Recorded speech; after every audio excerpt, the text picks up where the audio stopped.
Twende katika neno la Mungu. Najua niko katika series ya ulimi na dhambi za ulimi. Lakini wiki hii yote moyo wangu umekuwa mzito kidogo kuendelea pale. Nitaendelea wiki ijayo. Wiki hii yote nilikuwa nasikia nadhani kuna kitu natakiwa kukifanya kwa wiki hii. Na nashukuru Mungu alinisemesha jana, akanipa maneno mawili. Moja nimelihudumu asubuhi kutoka katika kitabu cha Waebrania sura ya 13 na mstari wa 8, akisema Yesu Kristo ni yeye yule jana, leo na hata milele. Kwa hiyo nimefundisha asubuhi ya leo alimaanisha nini aliposema na Yesu Kristo ni yeye yule jana na hata milele, leo na hata milele. Sasa mchana huu wa leo Mungu alinipa neno jingine kutoka katika kitabu cha Marko mtakatifu sura ya 5 kuanzia mstari wa 21 mpaka pale mwisho. Marko sura ya 5 mstari wa 21 mpaka ule wa 48 nadhani. Hallelujah. Are you ready? Uko tayari? Neno la Mungu nasema, hata Yesu alipokwisha kuvuka kurudi ng'ambo katika kile chombo, wakamkusanyikia makutano makuu, naye alikuwa kando ya bahari. 22. Twende chapu kidogo. Akaja mtu mmoja katika wakuu wa sinagogi, jina lake alikuwa anaitwa Yairo. Hata alipomwona Yesu akamwangukia miguuni pake, akimsihi sana akisema, binti yangu mdogo yu katika hali ya kufa, na kuomba uje uweke mkono wako juu yake ili apate kupona na kuishi. Akaenda pamoja naye. Kwa hiyo Yesu akaondoka akaenda pamoja naye, na mkutano mkuu wakamfuata wakimsonga songa. 25. Na mwanamke mmoja mwenye kutoka damu muda wa miaka 12 na kuteswa mateso mengi kwa mikono ya matabibu wengi, amegharimiwa karibia vitu vyote alivyokuwa navyo, na isimfae hata kidogo, bali hali yake ikazidi kuwa mbaya. 27. Aliposikia habari za Yesu, alipita katikati ya mkutano kwa nyuma, akaligusa vazi la pindo lake, maana alisema, nikiaguza mavazi yake tu nitapona. Mara chemchemi ya damu yake ikakauka alipogusa, naye akafahamu mwilini mwake ya kwamba amepona msiba wake ule aliokuwa nao. Mara Yesu akifahamu nafsini mwake ya kwamba nguvu zimemtoka, akageuka katikati ya mkutano akasema, ni nani aliyegusa mavazi yangu? Wanafunzi wake wakamwambia, je, waona mkutano wanavyokusonga songa, nawe wasema ni nani aliyekugusa? Akatazama pande zote ili amone yule aliyetenda neno hilo. Na yule mwanamke akaingiwa na hofu na kutetemeka, akijua lilompata. Akaja akamwangukia miguuni mwake, akamweleza kweli yote.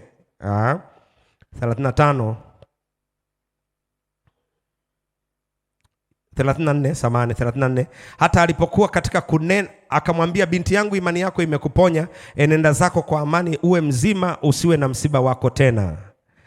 Hata alipokuwa katika kunena, wakaja watu wale wa mwanzo. Yairo, kumbuka, ndio alikuwa amemuomba, twende ukamponye binti yangu. Wakaja watu kutoka katika nyumba ya yule Yairo, wakamwambia, binti yako amekwisha kufa, hivyo usimsumbue mwalimu.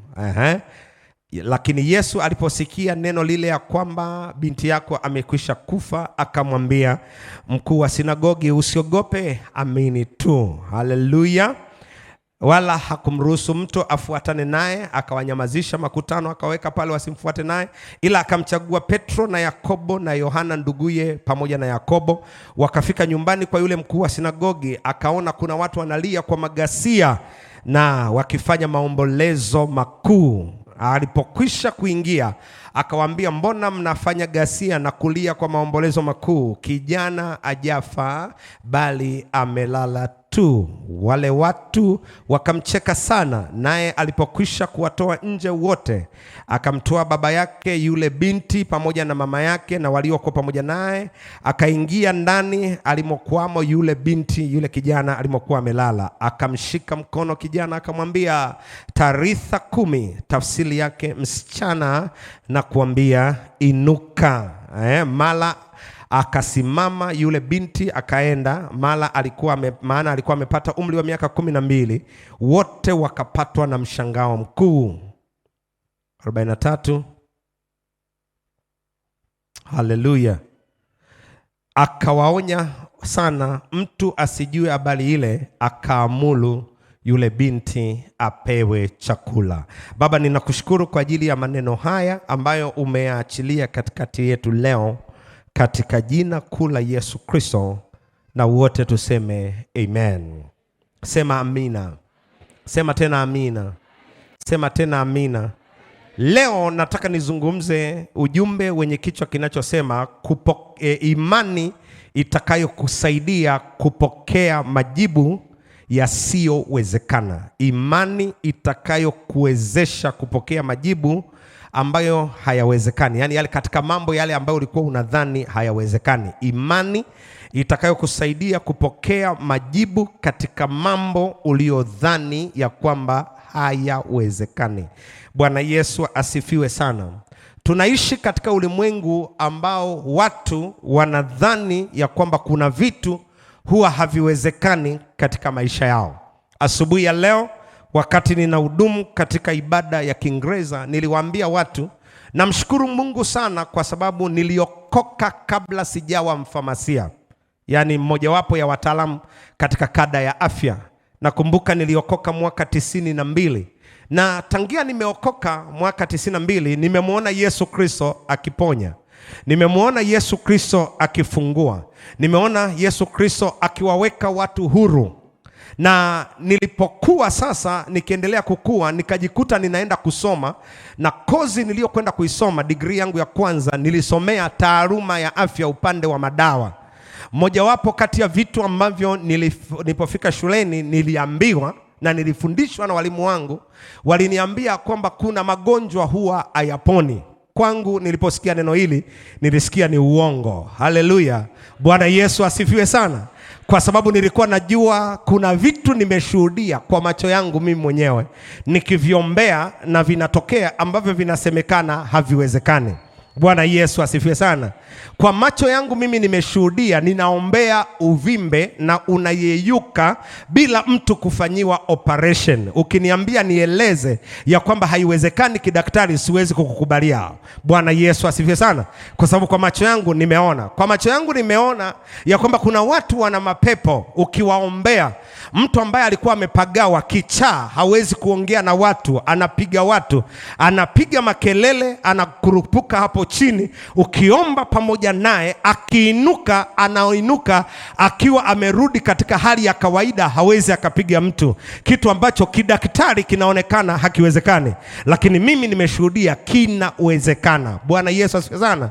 Mimi nimeshuhudia dada ambaye ana mimba na ana bleed, na madaktari wananiambia mimba hii imetoka, lakini mimi imani yangu pamoja na yule binti inanisemesha ya kwamba mimba ya huyu binti haijatoka. Na nikawaambia nenda mkampime huyu binti hospitali. Wakaniambia mchungaji, hata tukimpeleka hospitali tunampeleka kumsafisha tu kwa sababu mimba imetoka. Mimi nawaambia hapana, hii mimba haijatoka. Na wanafika hospitali wananiambia ya kwamba mchungaji, mimba haijatoka ila inatishia kutoka. Na nikasema hata kama inatishia kutoka haiwezi ikatoka. Huyu mtoto lazima azaliwe, na hao ni miongoni mwa watoto nilionao hapa kanisani. Bwana Yesu asifiwe sana. Nina kijana wangu hapa, nimewaambia asubuhi, sitaki kumtaja jina. Huyu kijana, mke wake wakati amejifungua, akiwa amelazwa Mawenzi hospitali, madaktari wananiangalia mtoto huyu, wanamwambia huyu mtoto wanasema mchungaji, huyu mtoto imekwisha. Nikiwapigia simu madaktari wananiambia huyu mtoto hawezi akatoboa. Nikimpigia kijana wangu ananiambia baba, mtoto wangu hawezi kufa, mtoto wangu ataishi. Mimi nilishikana na imani ya kijana wangu huyu. Oh, haleluya. Na tukaomba. Nikimpigia Dionisi anamwambia Dionisi, hebu nichungulizie huko. Nasema mchungaji, yani hapa ni kama imekwisha tu, tunamtiatia moyo ili nini? Ili saa ifike mtoto afanyaje? Aondoke. Lakini kijana wangu pamoja na mimi tulikomaa. Haleluya. Miongoni mwa vijana watoto walio na nguvu wako hapa kanisani ni huyu kijana, katika jina la Yesu Kristo. Bwana Yesu asifiwe sana. Yesu Kristo bado anatenda miujiza hata leo. Bwana Yesu asifiwe sana. Nimeshuhudia mmoja ya binti zangu hapa, tunafanya maombi na anaomba kwa ajili ya mama yake ambaye yuko kule, ni mgonjwa, anaumwa HIV. Mama yake yuko katika hatua ya mwisho, lakini tunaomba hapa mama kule aliko anainuka na anarudishiwa afya yake katika jina la Yesu Kristo. Unaielezeaje hii kidaktari? Oh, haleluya. Nimeshuhudia kwa macho yangu mimi. Kwa macho yangu nimeshuhudia moja kati ya binti zangu wako hapa, ana uvimbe uko katika tumbo lake. Ghafla yuko nyumbani wakati wa ibada, ninaomba hapa, alafu anajisikia kama anataka kuzaa na anaanza kusukuma, alafu anasukuma, bonge la damu na nyama lina kama mwanamke anayezaa, anapona, anatembea. Yuko miongoni mwetu kuthibitisha kwamba kwa imani kuna mambo yanawezekana ambayo kibinadamu hayawezekani. Bwana Yesu asifiwe sana. Hii ndio imani ambayo nataka kuizungumzia. Oh, haleluya. Bwana Yesu asifiwe sana. Bwana asifiwe. Ninazungumzia imani ambayo mtu anataka kununua kiwanja na wanakumwambia hapa hatuwezi tukauza na wala hauna hela ya kupanunua hapa. Anakuja na anaomba, tunaomba, wanamwachia na anauza, wanamuuzia na anapalipia katika jina la Yesu Kristo. Nimeshuhudia watu wasioweza kujenga kwa uwezo wao wakijenga. Unaielezeaje imani hii katika jina la Yesu Kristo? Bwana Yesu asifiwe sana. Nazungumza imani inayoweza kufanya mambo ambayo kibinadamu yalionekana hayawezekaniki kuwezekana. Bwana asifiwe sana. Bwana Yesu asifiwe sana. Bwana asifiwe. Bwana Yesu asifiwe. Mimi nimefika mahali huniambii chochote kwa habari ya huyu Mungu na kila ambacho ninakiona mbele yangu. Wakati watu wananiambia hapa uwezi ukapita, mimi imani yangu inaniambiaga unaweza ukapita. Oh, haleluya. Nasema haleluya. Haleluya. Kati ya watu ambao ni wagumu unaweza ukawavunja moyo ni mimi. Yaani wewe uwezi ukanivunja moyo kwa chochote. Hivi unanielewa? Umbali nimetembea na Mungu. Ni kama vile nimwambia hapa asubuhi, hakuna namna yoyote Noeli unaweza ukaambiwa wewe sio mwanamume na ukakubali. Hakuna namna yoyote. Hakuna. Namna pekee ya kuniambia mimi sio mwanamume ni uniue. Bwana Yesu asifiwe sana. Bwana asifiwe. Bwana asifiwe. Hiyo ndio namna pekee. Oh, haleluya. Oh, haleluya. Sasa hapo mimi ndio nimefika na Mungu. Oh, haleluya. Mahali ambapo unitikisi, unisogezi, unifanyi chochote. Ninajua hiki Mungu amesema kama ni kutoboa hapa, natoboa katika jina la Yesu. Haleluya. Unamwambia binti kabisa ana matiti, ana nyonyo na huko amejazia na hapa amejazia poto, unamwambia wewe sio mwanamke. Hakuelewi. Namna pekee ya kugeuza hiyo mindset umuue, ndio utaweza kumuua. Bwana Yesu asifiwe sana. Bwana asifiwe. Nataka nizungumze mifano ya watu wawili katika Biblia, watu ambao walisimama kwa imani wakati mazingira yalikuwa yanawaambia haiwezekani ukatoboa. Bwana Yesu asifiwe. Na ninapozungumza hapa najua kuna mtu yuko mahali, yuko kona fulani. Inawezekana kuna jambo unalipitia na linakwambia hauwezekani. Hii biashara haiwezi ikainuka hapa. Hii ndoa haiwezi ikapona hapa. Nataka nizungumze na watu wa jinsi hiyo. Bwana asifiwe sana. Mimi nimeshawahi kuletewa ndoa. Wananiambia mchungaji, hao wakitoka kwako wanaenda kuachana. Yaani tunakuja tu, ngoja tujaribu na kwa mchungaji. Ngoja nikwambie moja kati ya kosa kubwa nimewaambia watu unaweza ukalifanya katika kanisa hili ni kuja kuongea na mimi. Hilo ni moja kati ya kosa kubwa sana. Usijaribu, mwambie usijaribu. Usijaribu. Kama utaki kupona, usijaribu. Ila kama umeshafanya maamuzi ya kwenda, wewe nenda tu. Ukifanya kosa la kuja kuongea na mimi, nataka nikwambie huo uamuzi tunaugeuza ukiwa unanikodolea macho hivi. Ninaugeuza huku unafanyaje? Unanikodolea macho. Bwana Yesu asifiwe sana. Bwana asifiwe. Na nizungumze habari za watu wawili kwenye Biblia. Mmoja ni huyu mwanamke aliyetoka damu miaka 12, lakini mtu wa pili nataka nizungumze habari ya huyu mtu mmoja anaitwa Yairo. Bwana Yesu asifiwe sana. Bwana asifiwe. Bwana asifiwe. Bwana Yesu asifiwe. Bwana asifiwe. Miujiza miwili hii iliyotokea kwa watu hawa wawili inatufundisha kwamba Yesu Kristo ana nguvu, na ya kwamba hakuna lolote katika maisha yetu ambalo Kristo hawezi akafanya. Nasema hakuna Yesu ambalo hawezi akafanya. Nasema hakuna Yesu ambalo hawezi akafanya. Shida yako ya muda mrefu inasuluhishwa leo katika jina la Yesu Kristo. Nasema inasuluhishwa leo. Nasema Yesu anaingilia kati leo. Nasema Yesu anageuza leo. Biashara isiyokuwa na faida anageuza leo. Ndoa yenye matatizo anageuza leo. Maisha makavu anageuza leo.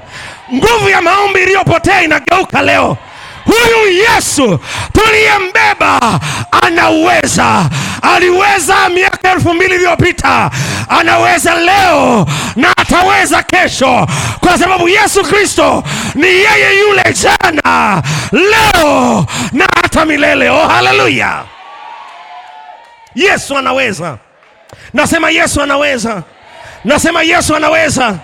Huwezi ukakata tamaa leo.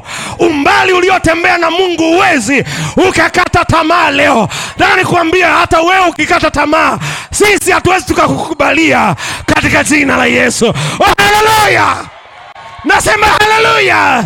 Mimi ndiye nitakuwa mtu wa mwisho kukataa na kukubali hicho nataka kufanya. Nimekataa. Nasema nimekataa.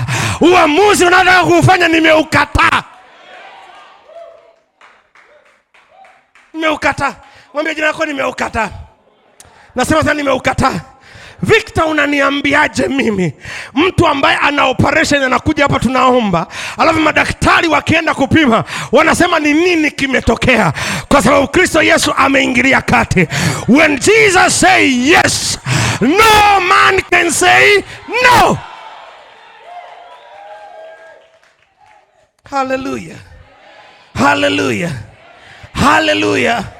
Haleluya.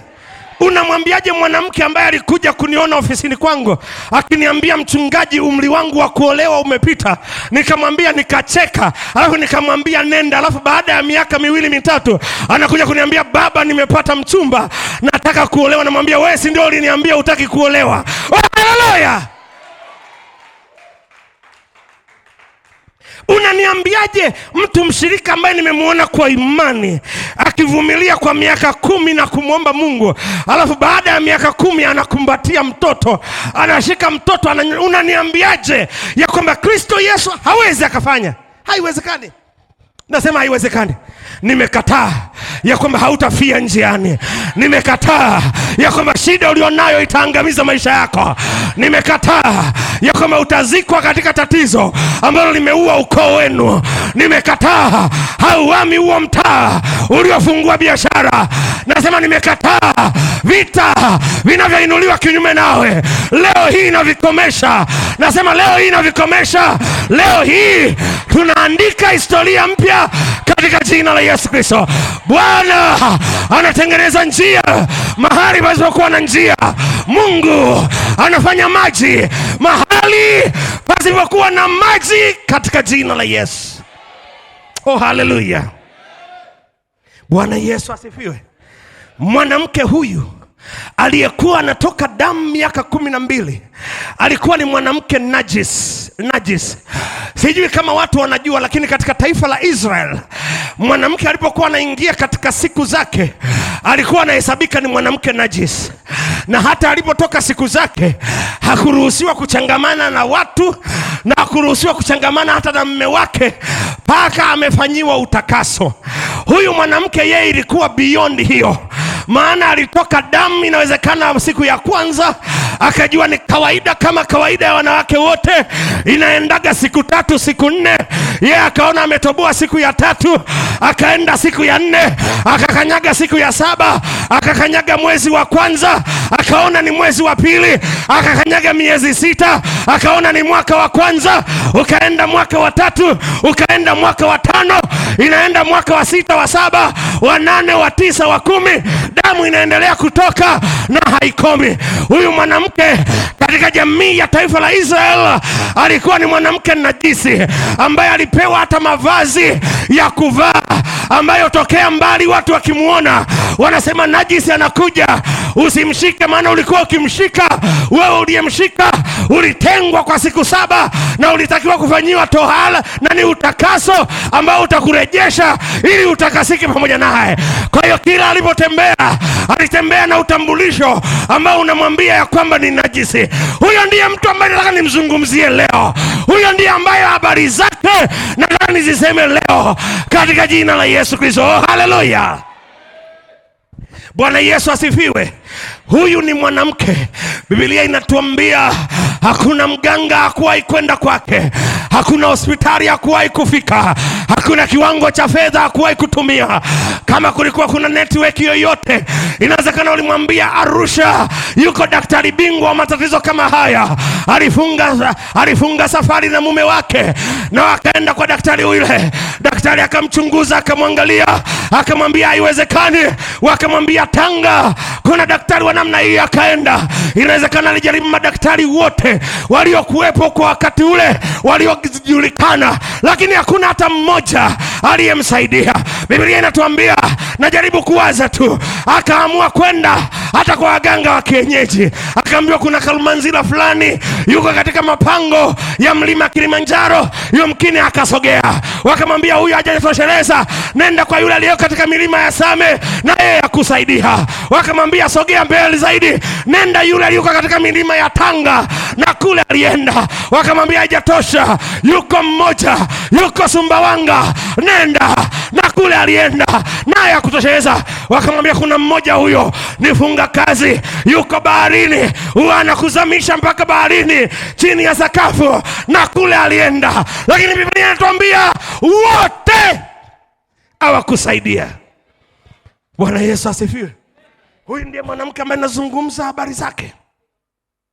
Biblia inatuambia alijaribu kila alichojaribu, lakini hakikusaidia. Alifanya kila alichopaswa kufanya, lakini haikusaidia.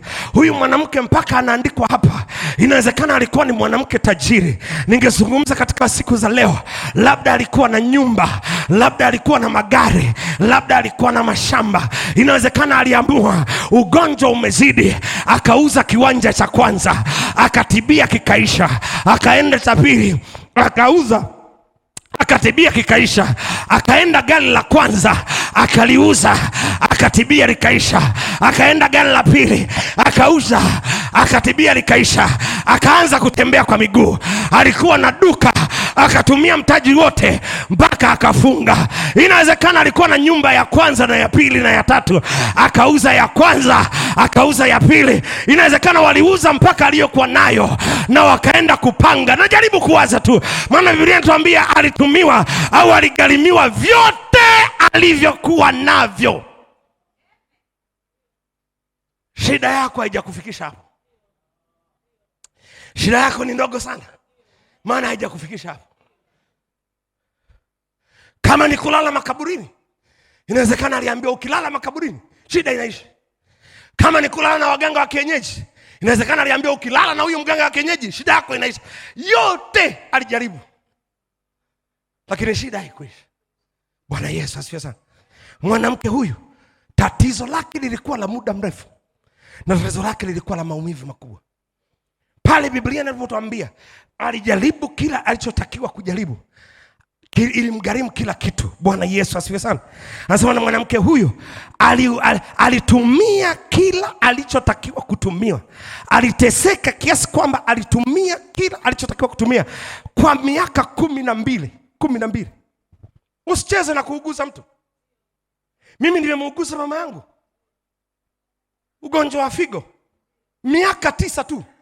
Lakini nilikuwa nasikia kama moyo unataka kutoka. Bwana Yesu asifiwe sana. Bwana asifiwe. Bwana asifiwe. Na hapo tuna bima. Hapo tuna bima. Hapo inawezekana tuko 8 nyumbani kwetu. Huyu anafanya kazi huko, huyu anafanya kazi huko. Inahitajika shilingi 200,000, huyu atatoa 50,000, huyu atatoa shilingi 10,000, huyu atatoa shilingi 20,000, 200,000 inapatikana. Huyu alikuwa peke yake. Hakuwa na bima. Miaka 12. Sio mchezo. Sio mchezo. Bwana Yesu asifiwe sana.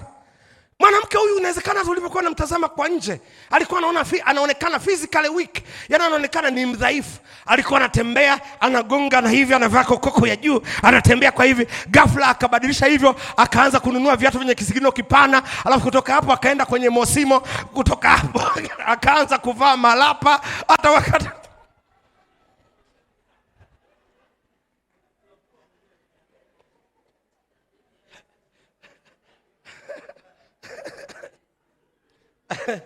unajua wakina mama huwa wananifurahisha Noel. Wakina mama. Yaani ukichunguza pochi ya kina mama hapa, inapea hizi za viatu. Alafu kuna ya 3 iko kwenye gari, wale wenye magari. Wanaza. Kwa hiyo inawezekana alikuwa na hizo kokoko zote, akitembea hivi ndio mjini. Mimi ndio mwenyewe, mimi ndio mwenyewe, mimi ndio mwenyewe. Alafu akaja kwenye nini? Mavisigino marefu. Anaanza kuburuza namna hii. Baadaye akaenda kwenye flat shoes, anatembea nazo. Baadaye flat shoes hazikutosha, inawezekana akaenda kwenye ndala. Ndipo mahali alifika. Maisha yake, lakini ile nguvu ya kutembea hivi ikaisha. Ghafla hata kutembea, Biblia inasema she was physically weak. Alikuwa amenyong'onyea kiafya. Alikuwa amejazia kila mahali, kajazia kifuani, kajazia tumboni, kajazia huku nyuma, kila mahali kajazia hapa na vitu vyote hivyo. Wewe unaona wakina mama wanajaziaga kila mahali. Oh haleluya.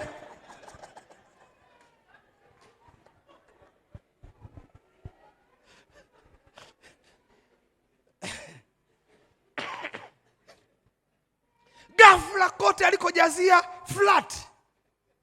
Usicheze na matatizo wewe. Usicheze na shida. She was physically weak. She was financially exhausted.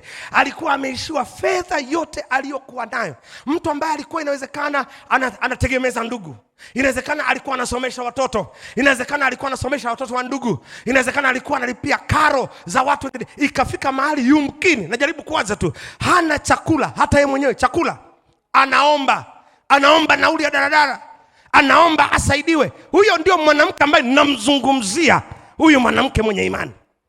Bwana Yesu asifiwe sana. Bwana asifiwe. Bwana asifiwe. Bwana asifiwe. Huyu mwanamke alitengwa kijamii. Kila mtu anayemuona anamuona najisi anakuja. Wewe hujafikia mahali hapo. Hujafikia mahali hapo. Wamekutania kidogo tu umefuria. Umevimba uso. Unalia usiku kucha. Bwana asifiwe. Umesikia tu mtu fulani kasema kidogo tu jina lako, umeacha na kuja na kanisani. Unanuna, unazira. Wananisema sana. Huyu alisemwa sana. Huyu alitengwa. Socially she was isolated. Jamii ilimtenga. Hakukubaliwa na mtu yeyote. Hakuingia mahali popote. Bwana Yesu asifiwe sana. Ulikuwa ukimletea mtu wa jinsi. Soma, unajua watu wengine nikizungumza haya wanaona mimi naletea mambo yangu. Mambo ya Walawi sura ya 15 mstari wa 25 mpaka 27. Angalia pale. Huyu mwanamke ndio ilikuwa angalia namna ambavyo Biblia ilikuwa ina deal na watu hawa.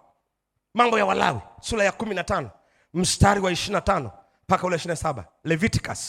Leviticus. Angalia pale. Anachosema 15:25-27. Hallelujah. Anasemaje? Anasema na mwanamke kama akitokwa na damu yake siku nyingi. Hivi ndivyo walikuwa wanadinai. Nayo si katika majira ya kutengwa kwake. Au kama anatoka damu kuzidi majira yake ya kutengwa kwake, siku hizo zote za kutoka damu ya unajisi wake, atakuwa kama alivyokuwa katika siku za kutengwa kwake, yani anakuwa najisi. 26, angalia. Kila kitanda alicholalia katika siku zote za kutoka damu kitakuwa kama kitanda cha kutengwa kwake, na kila kitu atakachokilalia kitakuwa najisi kama unajisi wa kutengwa kwake. Bwana Yesu asifiwe sana. 27, na mtu yeyote atakayevigusa vitu vile atakuwa najisi, naye atazifua nguo zake na kuoga majini, naye atakuwa najisi hata jioni. Kwa hiyo hata chakula ulikuwa ukimpelekea, unafika mahali unamrushia hivi, maana utaki kugusa. Alafu ukikichukua kile chombo chake unakishika na mti namna hii, unakipeleka kwenye chombo maji kwanza, unakiosha. Ukuruhusiwa ukikigusa wewe usiku hiyo ni najisi mpaka jioni, na lazima uoge. Sasa hivyo ni vyombo vya kulia. Chumba chake Dennis hakuna mtu alikuwa anataka kuingia. Ukiingia chochote, hata kama alishika mlango hivi na wewe ukaje ukaugusa, najisi mpaka jioni, na ukaoge. Kwa hiyo hata nyumba tulimtengenezea nyumba ya pembeni ya peke yake atengwe. Huyo ndio mwana. Wewe hujafika hapo. Shida yako na tatizo lako halija kufikisha hapo. Sasa mchungaji, watu wamenitenga. Wewe hujatengwa, wewe hujatengwa. Kuna watu walitengwa na hawakumwacha Mungu. Bwana Yesu asifiwe. Bwana asifiwe. Bwana asifiwe. Huyu mwanamke pamoja na hali zote alizopitia hizo za kutengwa na tatizo lake la muda mrefu, lakini hakumwacha Bwana. Alikuwa anajua jambo hili. Zaburi ya 34 mstari wa 18. Hili ndio neno lilikuwa linampa tumaini katika moyo wake. Zaburi ya 34 mstari wa 18. Anasema 34 mstari wa 18, sio 14, 18. Anasemaje? 18. Anasema Bwana yu karibu nao waliovunjika moyo. Hata alipokuwa amevunjika moyo, alikuwa anajua tu Mungu yuko pamoja nami, na waliopondeka roho yuko kwa ajili ya kuwaokoa. Alikuwa anajua tu kuna siku msaada wangu utakuja. Inawezekana huyu mwanamke alikuwa amesoma Isaya sura ya 53 mstari wa 3 mpaka wa 5. Inawezekana alikuwa amesoma hasa ule mstari wa 4 na wa 5. Huyu mwanamke inawezekana alisoma hii sura Isaya sura ya 53. Angalia ule mstari wa 4 na wa 5. Tusome ule wa 4 na wa 5. Anasemaje? Hakika ameyachukua masikitiko yangu. Alijua tu Mungu pamoja ninapitia haya, lakini najua tu umeyachukua masikitiko yangu, umejitwika huzuni zangu, na tumekudhania kama umepigwa na Mungu na kuteswa. 5. Anasema hivi, bali umejeruhiwa kwa ajili ya makosa yetu, umechubuliwa kwa ajili ya maovu yetu, na adhabu yetu iko juu yako, na kwa kupigwa kwako mimi nitaponywa tu. Huyu mwanamke alijua hivyo. Bwana Yesu asifiwe. Kwa hiyo alikuwa tatizo lake lilikuwa la muda mrefu na lenye maumivu, lakini pia huyu mwanamke kilichomsaidia sana, alipata taarifa ya kumsikia Yesu. Ngoja niseme na mtu fulani hapa hivi ambaye amekuwa mzembe wa ibada. Sikiliza, usiruhusu shida unayoipitia ikutenge na Kristo. Usiruhusu shida inayokupitia ikutenge na kanisa. Shetani, moja kati ya vitu atakavyofanya vya kwanza katika maisha yako, atahakikisha anapigana na ibada yako. Atahakikisha anakutenga na Mungu wako. Namba 2, atahakikisha anakutenga na watu watakao kusaidia. Bwana asifiwe. Katika maisha yangu ya utumishi nimeshuhudia watu wengi sana wanapotaka kuingia katika hatua ya kubarikiwa kwao, kifedha, kihuduma, kimaisha, mara nyingi sana huwa kuna nguvu inakuja inawasukuma. Ni muhimu sana kujua ya kwamba sio kila upepo unaokuja kwako, sio kila sauti ya mafanikio inayokuja kwako inakuja kwa lengo la kukuingiza katika mafanikio unayoyaona mbele yako. Mengine yanakuletea ni kama vile mimi ni mfamasia. Tukitaka kumlisha mtoto dawa chungu, tunaipaka sukari juu yake.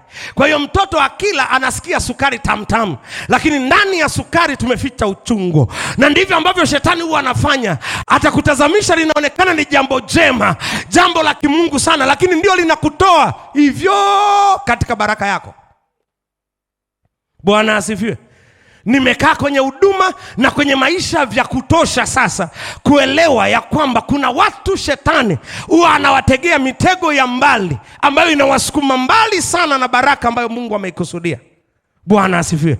Huyu mwanamke alikataa kuondoshwa katika Yesu. Moja kati ya kitu ambacho huyu mwanamke alihakikisha amekipata maisha yake yote, alihakikisha anasikia ya kwamba Yesu yupo. Na nguvu yako na uponyaji wako uko katika kusikia kile Yesu anasema katika maisha yako. Bwana Yesu asifiwe sana. Bwana asifiwe. Biblia inasema hivi, na aliposikia ya kwamba Yesu yuko mjini. Wewe umesikia nini? Na aliposikia ya kwamba kuna anyo conference, na aliposikia kuna ibada MTBC ya kuombea matatizo sugu, na aliposikia kuna mchungaji MTBC Bishop Dickson anaonaga watu bure. Huyu mwanamke aliposikia hivyo, Bwana Yesu asifiwe, akachagua kutokuangalia mazingira alionayo. Huyu mwanamke alikuwa na kila sababu ya kuangalia hali alionayo. Kwanza, inawezekana alikuwa na nguo moja tu. Pili, inawezekana alikuwa ameshakuwa maskini kiasi kwamba hata nguo alizonazo hazijitoshelezi kumfanya aonekane vizuri mbele ya watu. Tatu, alikuwa ananuka. Usicheze na kutoka damu miaka 12 na hakuna mtu wa kukusaidia kufua. Wewe mwenyewe ndio ukajifulie vitu vyako, ukajifulie chombo chako, ndio ukakioshe. Umenielewa? Ikiwezekana hata chakula chako ujipikie mwenyewe. Kwa hiyo wanakuletea vyakula, watakutengea hapo, utapika mwenyewe, utajioshea vyombo vyako mwenyewe, maana hakuna mtu anataka kugusa. Huyu mwanamke ndio alivyokuwa. Lakini Biblia inasema na aliposikia habari za Yesu, alipita katikati ya mkutano kwa nyuma, akaligusa vazi. Hakuwa hata na ujasiri wa kuwafesi watu usoni. Alikuwa anawanyemelea watu kama jambazi, nyuma kwa nyuma. Ndio hivyo. Kwa sababu hata alikuwa akiwaona watu wanakuja hivi, yeye kwa kuwa ni najisi, alikuwa lazima aanze kupiga kelele, najisi, najisi, najisi. Kwa hiyo watu wakimwona najisi, wao wakati anasema najisi, huko anajitenga. Najisi, najisi, najisi, anajitenga ili wafanyaje? Wapite. Maana kisheria hakuruhusiwa kuwakaribia, kisheria hakuruhusiwa kuwagusa. Na kama angewagusa kwa makusudi, alikuwa anatakiwa kupigwa mawe mpaka kufa. Bwana Yesu asifiwe. Bwana asifiwe. Huyu mwanamke akasikia habari za Yesu. Na aliposikia habari za Yesu, moja kati ya vitu vya msingi sana ambavyo ni vya muhimu sana, usiruhusu unapopita katika shida yoyote walimu wako wakazuiwa usiwasikie. Walimu wako hakikisha unaendelea kuwasikia hata katika shida unayopitia. Kwa sababu walimu huwa wanafanya hiki. Warumi sura ya 10 mstari wa 17. Mwalimu yeyote wa kwako katikati ya shida yako huwa anafanya kitu hiki. Angalia Warumi 10:17. Anasema basi imani chanzo chake ni kusikia. Mwalimu anapokuwa anazungumza anakuambukiza imani. Huyu mama alisikia habari za Yesu. Aliposikia habari za Yesu, ile kusikia habari za Yesu ikaambukiza imani katika maisha yake. Najua umejikatia tamaa, najua umefika mwisho, lakini neno hili ninalolizungumza leo liambukize imani katika maisha yako katika jina la Yesu Kristo. Oh, haleluya. Yohana sura ya 6 na mstari wa 63 anasema hivi, Yohana 6:63, na maneno haya ninayowaambia ni roho tena ni uzima. Natangaza katika jina la Yesu Kristo ya kwamba maneno ninayoyasema kwenu saa hii yageuke kuwa roho na yageuke kuwa uzima. Yazungumze na shida yako, yazungumze na ugonjwa wako, yazungumze na hali unayoipitia. Nasema leo hii unainuka, nasema leo hii unapona, nasema leo hii unainuliwa, nasema leo hii Mungu anaingilia kati maisha yako katika jina la Yesu Kristo. Oh, haleluya.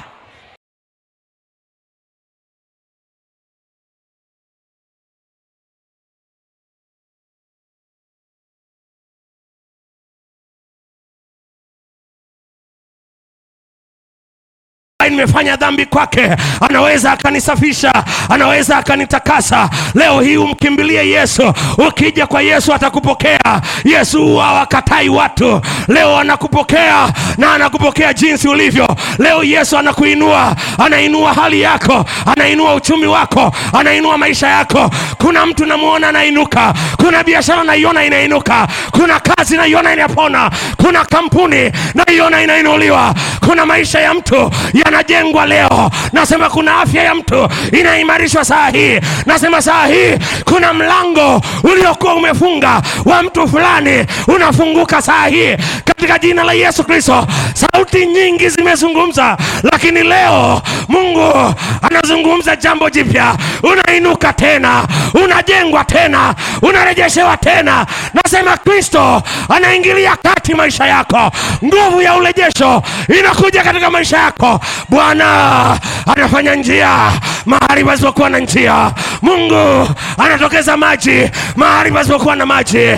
Bwana analeta uponyaji mahali walisema huwezi ukapona. Mungu analeta mtaji mahali walisema hakuna wa kumsaidia. Pigia tu simu mara 2, umenuna umefura kama kifutu. Huyu mwanamke kwa miaka 12 hakuna aliyekuwa anampigia simu. Huyu mwanamke kwa miaka 12 hakuwahi kukaa sebuleni pamoja na wenzake. Aliishi maisha ya uchungu, aliishi maisha ya huzuni, aliishi maisha ya kukataliwa, aliishi maisha ambayo hakuna mtu angetamani kuwa pamoja katika maisha yake. Alijiona mpweke, alijiona asiyefaa, alijiona wa kukataliwa, alijiona asiyestahili. Lakini siku ya siku Biblia inatuambia habari njema. Alisikia habari za Yesu. Leo hii unasikia habari za Yesu. Nasema unasikia habari za uponyaji wako, unasikia habari za kuinuka kwako, unasikia habari za kugangwa tena katika maisha yako. Oh, hallelujah. Amen. She heard about Jesus Christ. Alisikia kwa habari ya Yesu. Akamsikia Yesu. Yesu anapita saa hii katika maisha yetu. Anapita MTBC, anapita katikati ya biashara yako. Walisema haiwezi ikainuka. Walikwambia umekuwa mzee sana uwezi ukaolewa. Wamekwambia umekaa sana kwenye ndoa uwezi ukashika mimba. Haya yote ni mauongo waliokuambia wanadamu. Leo hii nina habari njema. Amechubuliwa kwa ajili yetu, amepigwa kwa ajili ya dhambi zetu, makosa yetu amepigwa kwa ajili yake. Na Biblia inasema kwa kupigwa kwake leo ninapona. Nasema napona HIV, nasema napona kansa, nasema napona figo. Figo zangu zinarudishiwa uhai katika jina la Yesu. Matundu katika moyo wangu yanazibwa leo. Moyo uliopanuka unarudi katika nafasi yake. Damu ambayo ina shida inarudi katika uhai wake. Maisha yaliyonyong'onyea yanainuka tena. I'm rising again. I'm rising again. Nainuka tena. Nainuka tena. Nainuka tena. Nainuka tena. You are rising again. Jina la Yesu. Wewe hujatengwa. Katika jina la Yesu. Nasema wewe hujatengwa. Wewe hujatengwa. Wewe hujatengwa. Kristo alihakikisha mwenye haki wake haoni uharibifu. Nasema hautaona uharibifu. Ugonjwa huo sio wa kukuua. Maradhi hayo sio ya kukuua. Hicho kinachopita kwenye biashara yako hakiui kampuni yako, hakiui uchumi wako. Hayo waliokutengea, hayo waliokutengenezea. Sikiliza Noeli. Huyu mwanamke akaona kiwingu cha watu. Maana Yesu Kristo aliona kiwingu cha watu. Yesu Kristo alikuwa anatembea na kiwingu cha watu. Kwa hiyo alikuwa anaenda na wingu la watu. Huyu mwanamke akaona wingu la watu. Akasema hao watu watanizuia. Inawezekana alipoanza kutoka nyumbani kuna mtu akamwona. Maana kanuni ilikuwa lazima atembea anasema najis. Kwa hiyo alipotoka nyumbani inawezekana akaanza kutembea anasema najis. Akapiga hatua ya kwanza najis. Akasogea hatua ya pili najis. Lakini akasema hapana. Leo nauendea uponyaji wangu. Nimechagua vyovyote wanavyoniona, vyovyote watakavyonisema. Kama ni kupigwa na mawe, acha wanipige, lakini mimi sio najis. Biblia inasema akaisahau hali yake, akachagua kwenda beyond the obstacles that are in life. Akachagua kwenda zaidi ya vizingiti alivyowekewa. Inawezekana umekuwekea kizingiti cha kodi ya nyumba, inawezekana umekuwekea kizingiti cha karo, inawezekana umekuwekea kizingiti cha madawa ya hospitali. Leo nimekuja kukuambia we are going beyond hiki kizingiti katika jina la Yesu. Nasema lazima ukivuke. Nasema lazima ukivuke. Nasema lazima ukivuke. Jina la Yesu.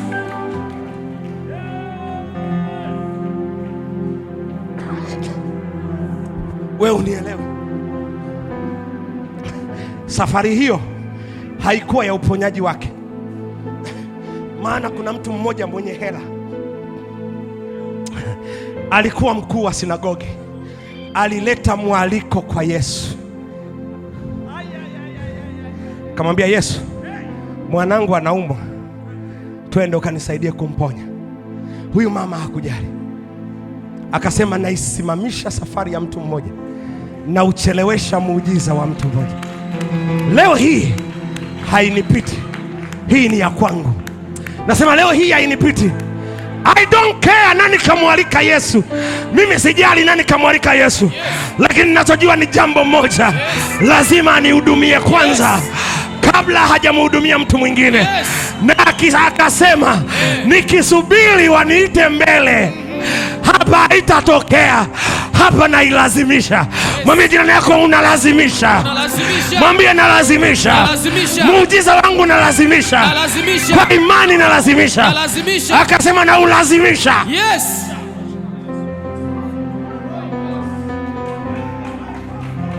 By force, by fire. By force. I say by force, by fire. By force, by fire. I say by force, by fire. Yes. I say by force, by fire. Yes. Kuna mtu mmoja umepangiwa operation wiki inayokuja, leo tunaulazimisha muujiza katika jina la Yesu. Nasema tunaulazimisha. Yes. This is the last time unameza dawa. Nasema hii ni mara ya mwisho unameza dawa. Ya mwisho. This is the last time. Mara ya mwisho. It is the last time. Mara ya mwisho. I say it is the last time. Nasema ni mara ya mwisho. I say it is the last time. Nasema ni mara ya mwisho. Yule mama akanyamaza, akasema sijiiti najisi tena. Akapiga hatua ya kwanza, kwa sababu watu wote walikuwa wamekazana kumwangalia Yesu. Kila mmoja amekazana kumwangalia Yesu. Kila mmoja ameng'ang'ana namna hii, anataka kumsonga Yesu, anataka kumgusa Yesu. Sikiliza, kuna watu wanamgusa Yesu Kristo physically, lakini kuna watu wanamgusa kiroho. Kuna watu wanamgusa Yesu hawaondoki na chochote. Kuna watu wanamgusa Yesu wanaondoka na kila kitu. Yes. Oh my Lord, my God. Yes. Akasema acha wapapase, acha waguse-guse, ila mimi nikigusa itaeleweka. Mwambie jirani yako itaeleweka. Anyo conference hii kila mtu ametoa hela, ila mimi ya kwangu natoa, na itaeleweka kwenye biashara yangu. Pataeleweka. Yes.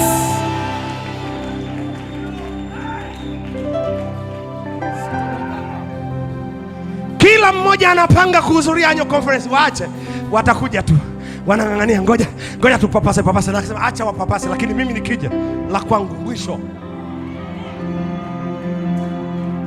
Kuna mtu nitamshika vazi lake aondoke na upako aliokuja nao. Nasema aondoke nao. Mama alipofika kwa watu wamesonga namna. Nipata watu watano hapa. Njoo watu watano hapa. Bana kabisa. Hao watu ndio, si ndio watu wanaosonga eh? Huyu mama akajaribu hapa pitiki, akajaribu hapa pitiki, akajaribu hapa pitiki, akasema hawanijui hawa. Mama akasema kuna njia wameisahau hii. Mama akaenda chini, alafu akapita, akaenda kwenye vazi analishika hili, sio Yesu. Akaenda huyu Petro, akaenda akamgusa huyu Yohana, huyu akaenda akasema ndio huyu, ndio mwenyewe, akaweka hivi. Sikiliza, kuna wakati unavunja protokali, kuna wakati unavunja taratibu. Yes. Kuna wakati you go extra. Yes. Shida yako, matatizo yako umekuwa unayachukulia kistaarabu. Umeyaita tena matatizo yangu, dawa zangu, ugonjwa wangu, hali yangu, shida yangu. Huyu mwanamke akasema leo ni mwisho, sina shida yangu. Kuna namna mimi nitamgusa ambayo hakuna mtu mwingine amewahi kumgusa, katika jina la Yesu Kristo. Nasema kuna kijana anakuja anyo conference, haondoki hapa akiwa kama alivyokuja, anaondoka hapa akiwa amepropose kwangu kama mme wangu, katika jina la Yesu. Yes. Shida yako umeachukulia mambo kawaida tu. Unasikiaga semina imetangazwa, unasema tu nitaenda. Ukija hapo unaruka yawe. Hatuje kuimba ya wiko, tumemaanisha serious business. Huu ni wakati wa kuvuna. Haya ni majira yetu. Haya ni mahali ya kubadilisha historia yangu. Ni saa ya kubadilisha hatima yangu. Kuna watu wanakuja kwenye conference hii wanaondoka na watoto wao. Kuna watu wanakuja kwenye conference hii wanaondoka na mimba zao. Wanaondoka na waume wao. Wanaondoka na magari yao. Wanaondoka na biashara zao. Wanaondoka na maisha yao. Wanaondoka na huduma yao ikiwa imebadilishwa. Wanakuwa kama huyu mwanamke ambaye anasema nataka nimguse Yesu.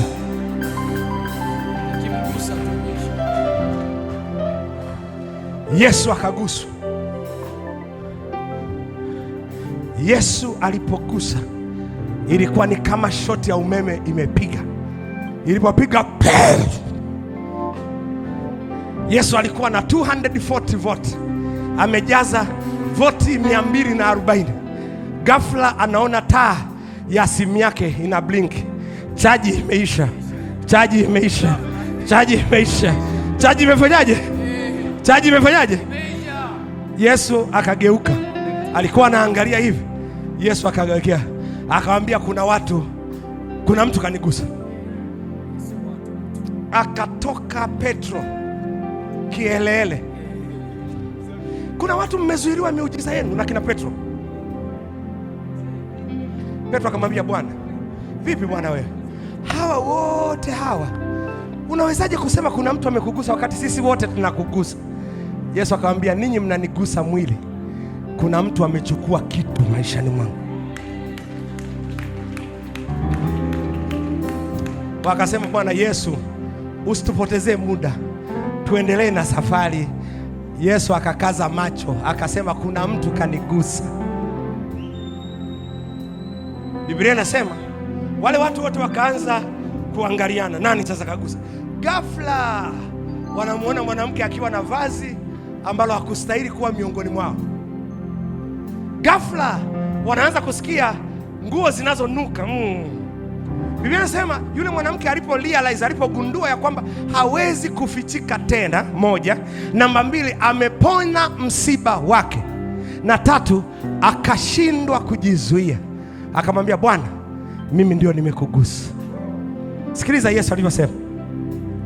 Yesu akamwambia hivi, yule mwanamke akaingiwa na hofu kuu, kutetemeka, akijua lilompata, akaja akamwangukia, akamweleza kweli yote. Sikiliza mstari unaofuata.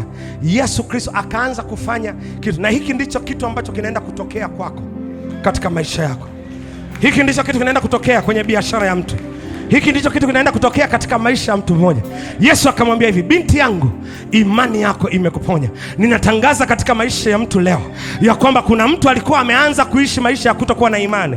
Imani yako inainuka tena katika jina la Yesu. Kuna imani ya mtu inarudishwa. Alafu Yesu akamwambia hivi, akamwambia imani yako imekuponya. Lakini kabla ya kumwambia imani yako imekuponya, sasa mimi ni mwalimu wa neno. Hebu mwambie huyu ni mwalimu wa neno. Unajua kuna watu wengine sisi walimu wa neno, alafu mimi ni mtume. Mimi mwalimu wa neno alafu ni mtume. Haleluya. Sasa moja ya sifa ya mitume ni hii. Tunaposoma maandiko huwa tunapewa uwezo wa kuona vitu ambavyo watu wengine hawavioni. Unataka nikuonyeshe vitu ambavyo wengine hamvioni? Haya, twende taratibu. Anasema hivi, akamwambia koma. Umeiona hii? Akamwambia koma. Sasa hiyo kwa walimu koma ina maana yake kwamba akamwambia ni kitu kinajitosheleza, ndio maana kimewekewa koma. Kama kingekuwa hakijitoshelezi, kingeenda mpaka mahali ambapo anastahili kuwekewa koma. Tuko sawa? Kwa hiyo neno kumwambia. Kwa hiyo ili utoke katika shida yako unahitaji neno. Ndio maana anasema akamwambia. Unanielewa? Ili utoke unapopitia unahitaji neno. Ndio maana Yoshua aliambiwa 1:8, kitabu hiki cha Torati kisiondoke kinywani mwako, bali uyatafakari yote yaliyoandikwa humo, ndipo utakapoifanikisha njia yako na ndipo utakapostawi sana. Zaburi ya 1 anazungumza mtu yule anayekaa katika neno la Mungu. Huyo ndiye ambaye anastawi pia nini? Sana. Sasa usiende huko. Leo sifundishi, leo nahubiri. Leo mimi ni mwinjilisti, mtume na kila kitu. Haleluya. Bwana Yesu asifiwe sana. Leo nimevaa evangelistic anointing. Haleluya. Bwana Yesu asifiwe sana. Turudi pale, akamwambia. Sema hivi, akamwambia. Akamwambia. Sema tena, akamwambia. Akamwambia. Na ndio maana ile Yohana 6:33 akasema, na maneno haya ninayowaambia ni roho tena. Kwa hiyo unachohitaji ni roho. Urumi 10:17, Warumi 10:17 anasema basi imani chanzo chake ni nini? Kusikia. Sio kusikia maneno, kusikia neno. Yohana 1:1 anasema hapo mwanzo kulikuweko neno, naye neno alikuwa kwa Mungu, naye neno alikuwa kwa Mungu, si ndio? Alafu mstari wa 14 anasema vyote vilifanyika kwa huyo neno, na pasipo yeye hakuna chochote kilichofanyika. Yohana 15:5 anasema pasipo mimi ninyi yeye nani? Neno. Pasipo neno wewe huwezi neno. Kwa hiyo unachohitaji, uzima wetu na nguvu yetu iko katika nguvu ya kusikia. Kwa hiyo akamwambia koma. Kwa hiyo kumwambia ni neno linalojitosheleza. Unahitaji neno. Mungu amekwambia nini kwa habari ya hali ulionayo? Kakwambia kitu gani? Shida ya wengi hamtoki kwa sababu hamsikilizi mlichoambiwa. Jambo la pili, Mungu akamwambia hivi. Kwa hiyo akamwambia koma, alafu akasema binti yangu. Neno binti kwanza alijaanza na herufi ndogo, yaani kwa sababu alikuwa hamjui jina. Kwa hiyo neno binti linasimama kama jina, yaani kwa maneno mengine hapa angesema Dickson au Elizabeth au Nice au Faraja, kama angekuwa anamjua jina. Bwana asifiwe. Bwana asifiwe. Bwana asifiwe. Kwa hiyo Yesu anapozungumza binti yangu hapa, anarudisha utambulisho wa huyu binti, wa huyu mwanamke.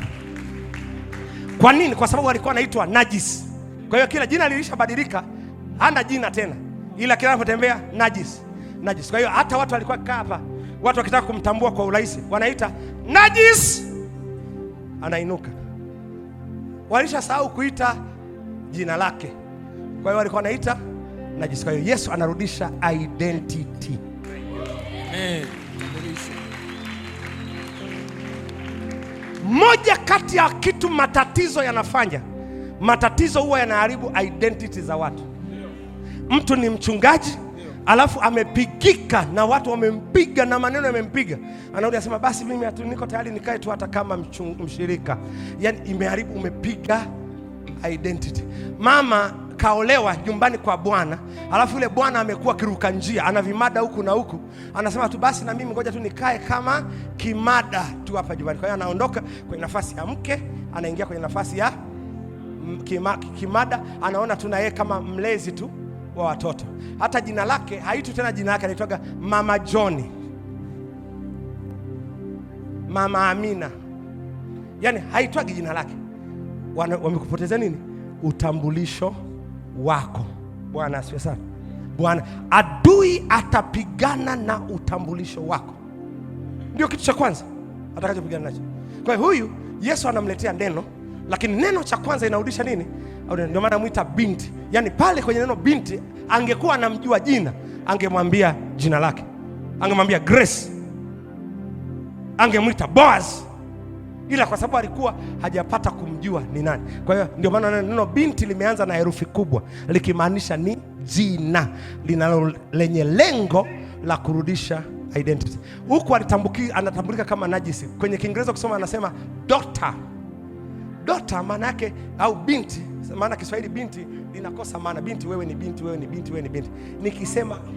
Nikisema daughter, yani ni kama vile unavyomwona Blessing. Mimi namuona Deborah, namuona Dorcas, mtoto uliyemzaa ambaye inaonyesha ni mahusiano zaidi. Umenielewa? Umenielewa? Kwa mfano wengi ambao nawatumiaga message hapo utasikia nimeandika mwanangu, alafu kuna mwingine anaandikaga mwanangu wa thamani. Kwa sababu wewe nilisha kutoa kwenye wanangu, ila nilisha kupeleka kwenye wanangu wa thamani. Yaani wewe ni kama mtoto wangu wa kuzaa kabisa. Ndio maana nimekufikisha kwenye hiyo nini? Level. Sio kila mtu namfikisha kwenye hiyo level. Mahusiano. Kwa hiyo Yesu, neno linalotumika la Kiingereza sio binti ile tunaloona la Kiswahili. Neno linalotumika ni binti wa kumzaa au mtoto wa kumzaa. Mtoto wangu wa kike wa kumzaa. Ndio neno linalotumika hapo. Daughter. Tuko sawa? Kwa anasema binti, yani fulani, nikirudisha utambulisho wako. Kwa hiyo jambo la pili Kristo alifanya. La kwanza amempa neno, yani kumuita, sababu ndio neno mwenyewe. Ya pili anarudisha utambulisho wake. Cha tatu anamwambia hivi, imani yako imekuponya. Hii imani imetokea wapi? Pale juu anasema aliposikia Yesu anapita. Kwa hiyo akamwambia unachokihitaji kutoka katika hali yako ni imani. Wengi mmetembea kwenye makongamano ya maombi na maombezi, mnaombewa mnaanguka, mnaombewa mnalipuka mapepo, mnaombewa mnakimbia kama vichaa, alafu mkirudi mko na hali zile zile. Shida ni nini? Imani. Ukianguka Veira, ukiinuka upone. Kiwango chako cha imani kiamue uponyaji wako. Sasa sio mbaya kwenda kwenye makongamano ya maombi, na mimi na wasapoti wahubiri wa kongamano la maombi, mimi siwakatai. Haleluya. Na ndio maana hata kwenye annual conference nimemleta mmoja. Haleluya. Bwana Yesu asifiwe sana. Atawavurumusha hapa mpaka mtaelewa. Oh haleluya. Oh haleluya. Na nimewaleta hapa mitume, watawavurumusha hapa mpaka mtaelewa. Oh haleluya. Hali yako haitabaki jinsi ilivyo, lakini baada ya kuanguka Victor, usiinuke na ugonjwa ulionao. Imani. Imani. Uwe na kiwango cha imani. Biblia inasema hivi katika kitabu cha Mathayo mtakatifu sura ya 11 mstari wa 17 mstari wa 21, anasema namna hii haitoki ila kwa kufunga na kuomba, lakini inaanza kwa imani. Akasema mtu akiwa na imani kama punje ya haradali. Sasa haimaanishi imani kidogo, lakini imani yenye uwezo wa kukua. Unaamini nini? Kuna mtu anasema mimi umri wangu ulivyoenda siwezi kuolewa tena. Mimi hii hali walishaniambia ugonjwa huu hauponi, nataka utoke hapo. Hakuna ugonjwa ambao hauwezi kupona. Nazungumza kama mfamasia, mtumishi wa Bwana. Hakuna ugonjwa hauwezi kupona. Mimi nimeona Noeli watu wenye pumu wakiinuka. Mimi nimeona watu ambao wengine wana vidonda sugu, vidonda ndugu ambavyo haviponi. Nimeona vinakauka na wanapona. Mimi nimeona wakina mama walioambia oh my Lord. Hata wiki hii kuna binti mmoja alipimwa hospitalini, wakamwambia kabisa uwezi ukashika mimba. Akarudi nyumbani akakaa mwezi wa kwanza, sijui mwezi wa kwanza, sijui mwezi wa pili. Anarudi kwa daktari kupima, anaambiwa una mimba. Daktari mwenyewe anashangaa, anamuuliza imetokea nini? Ulienda wapi? Yaani huyo ndio Mungu ambaye tunamzungumzia. Oh haleluya. Anasiwie. Nazungumza habari za Mungu huyo. Mungu ambaye anafanya beyond human expectation. Imani. Haya yote yanatokea kwa imani. Bwana asiwe sana. Mimi sina kitu cha kuwapa, mimi sina uponyaji wa kuachilia kwenu, lakini imani ulionayo wewe tukiunganisha na imani yangu, lazima kitu kitokee. Waebrania 11:6 anasema maneno haya. Waebrania sura 11:6, yeyote anayemwendea Mungu lazima aamini ya kwamba Mungu yupo na ya kwamba Bwana anatoa vipawa vyema kwa wale wanaomwendea kwa kweli. Ukimwendea Mungu lazima akuponye. Kwa yule mwanamke akaponywa. Oh haleluya. Alipoponywa yule mwanamke, Yesu akamwambia binti yangu, imani yako imekuponya. Alafu akamwambia hivi, enenda zako kwa amani. Jambo la 4 Yesu atakaloliachilia kwako, ataachilia amani. Amani. Amani. Amani. Nasema nakutangazia amani. Nasema nakutangazia amani. Amen. Nasema nakutangazia amani. Amen. Natangaza vita vyako vimekoma. Amen. Natangaza mashambulizi yako yamekoma. Amen. Nasema hali iliyokutesa imekoma. Amen. Chochote kilichokuwa kinazungusha na kutesa mwili wako na maisha yako kimekoma. Amen. Katika jina la Yesu. Amen. Amani ije kwako katika jina la Yesu. Amen. Oh haleluya. Alafu akamwambia hivi, uwe sasa, kuna tofauti ya kuponywa na kuwa na uzima. Ngoja nikupe mfano. Ukimwangalia mgonjwa wa ukoma, ndio naomba niutumie huo. Ugonjwa wa ukoma huko hivi. Moja kati ya kitu kinafanya ugonjwa wa ukoma huwa inashambulia viungo. Mtu aliyeponywa ukoma, vidonda huwa anakuwa na mavidonda mengi. Kwa hiyo anayeumwa ukoma akiponywa vidonda vinakauka. Huyo amefanyaje? Ameponywa. Mtu ambaye ni mzima wa ukoma, yani vidole vinaota tena. My Lord. Walidhani mtaji wangu umeisha. Amen. Na wakanicheka. Amen. Nainuka tena. Amen. Bwana Yesu asifiwe sana. Walidhani huduma yangu imeisha, ndio inainuka tena. Walidhani huyu mwanamume amenifukuza na ya kwamba siwezi kuolewa, anakuja mwanamume mwingine ananioa na watoto wangu nilionao. Huo ndio uzima. Mmenielewa? Ni nini? Na kuna mtu anapokea uzima. Nasema unapokea uzima. Nasema unapokea uzima. Unapendwa tena. Nasema unapendwa tena. Nasema unakumbatiwa tena. Nasema unainuka tena. Samsoni walimkata nywele, kichwa kikaanza kuota nywele, kupona. Zilipokuwa pamoja na kwamba katobolewa macho, nguvu zake zilirudi. Alizishika zile kuta na akaziangusha. Ninatangaza kila kilichokuwa kimeinuka kama mlima katika maisha yako, nguvu zako zinarejea tena na unakiangusha tena katika jina la Yesu. Nasema unakiangusha tena katika jina la Yesu. Nasema unakiangusha tena katika jina la Yesu Kristo. Uzima wako unarudi. Nasema uzima wako unarudi. Si unaweza ukasimama pale ulipo?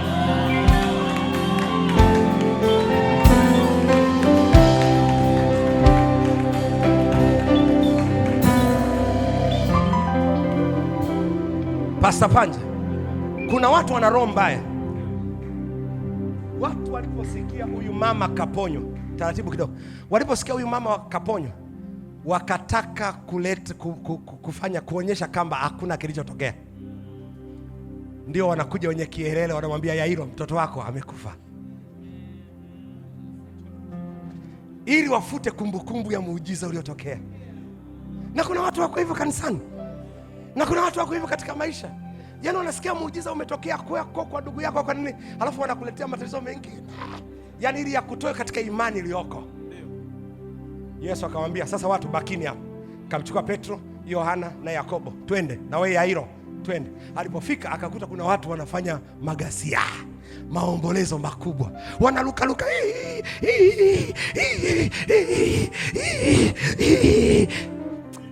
magasia makubwa. Yesu akamwambia, acheni gasia, mtoto hajafanyaje?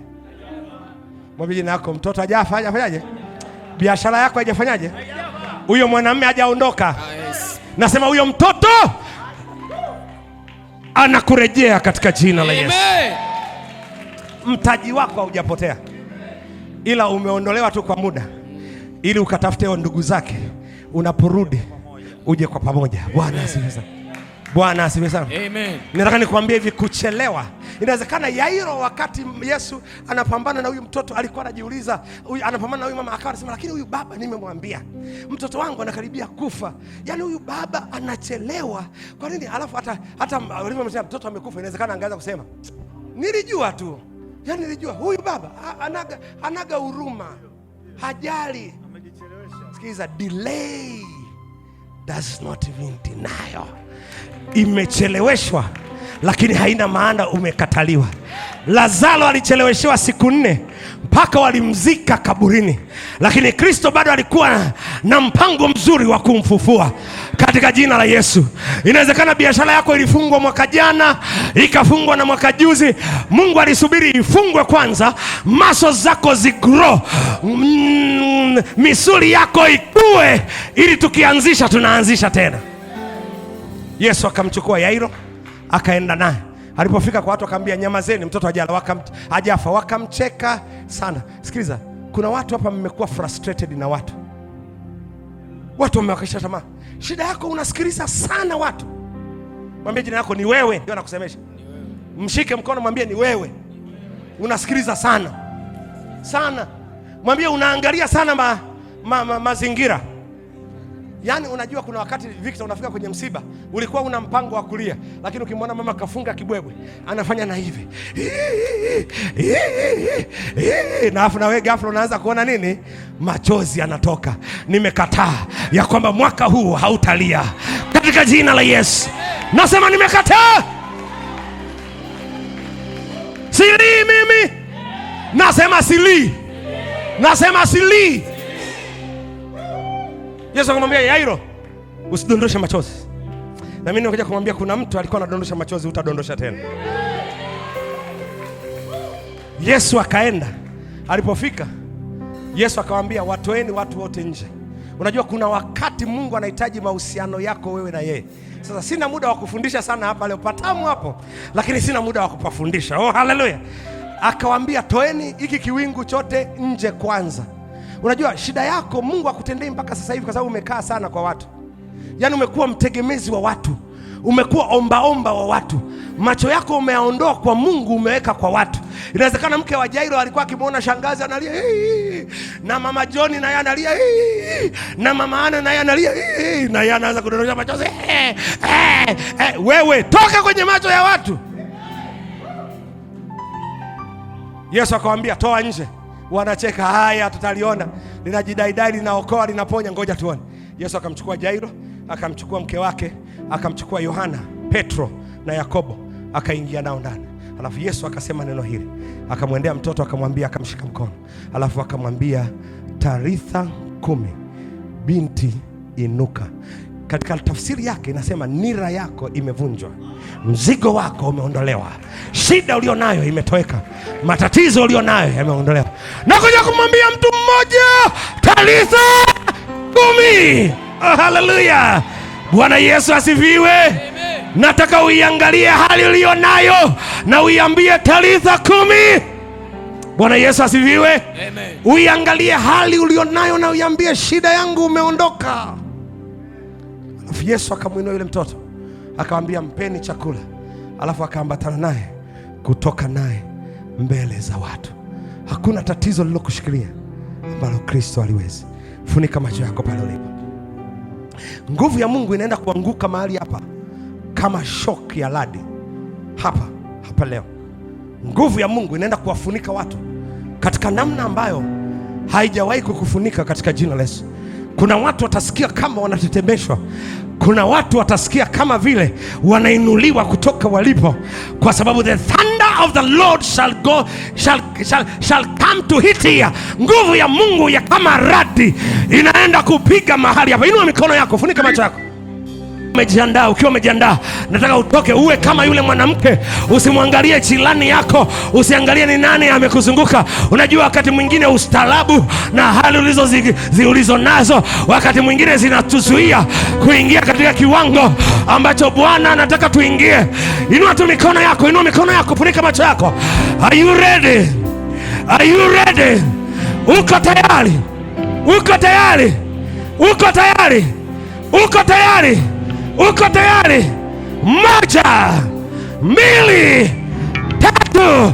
Roho Mtakatifu, tembelea watu wako, tembelea watu wako, tembelea watu wako, tembelea watu wako, tembelea watu wako.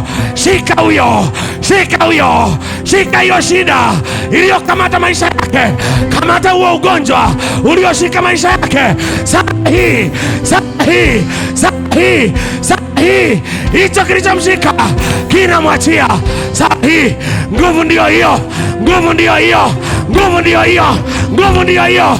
Pokea, pokea, pokea, pokea, pokea, pokea kwa jina la Yesu. Ndio hiyo, ndio hiyo, ndio hiyo, ndio hiyo, ndio hiyo. Mashemashi wasaidiao, ndio hiyo, ndio hiyo, ndio hiyo, ndio hiyo, ndio, ndio, ndio, ndio, ndio, ndio, ndio, ndio, ndio, ndio, ndio hiyo, ndio hiyo.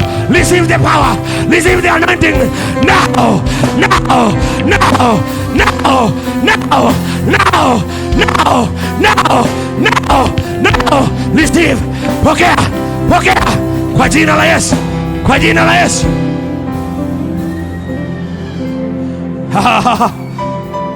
Kuna roho zinapiga kelele, zinakuachia. Nyingine ziliingia kwako kwa siri, zinakuachia. Nasema zinakuachia, nasema zinakuachia. Wewe ulikuwa unateswa na ndoto mbaya, zinakuachia. Wewe kulikuwa kuna majini, yanakuachia. Wewe kulikuwa kuna nguvu ya giza, inakuachia. Ugonjwa wa asili unakuachia, unakuachia. Magonjwa ya kuambukiza, HIV, kansa, TB, toka, toka, toka leo, toka kwa jina la Yesu.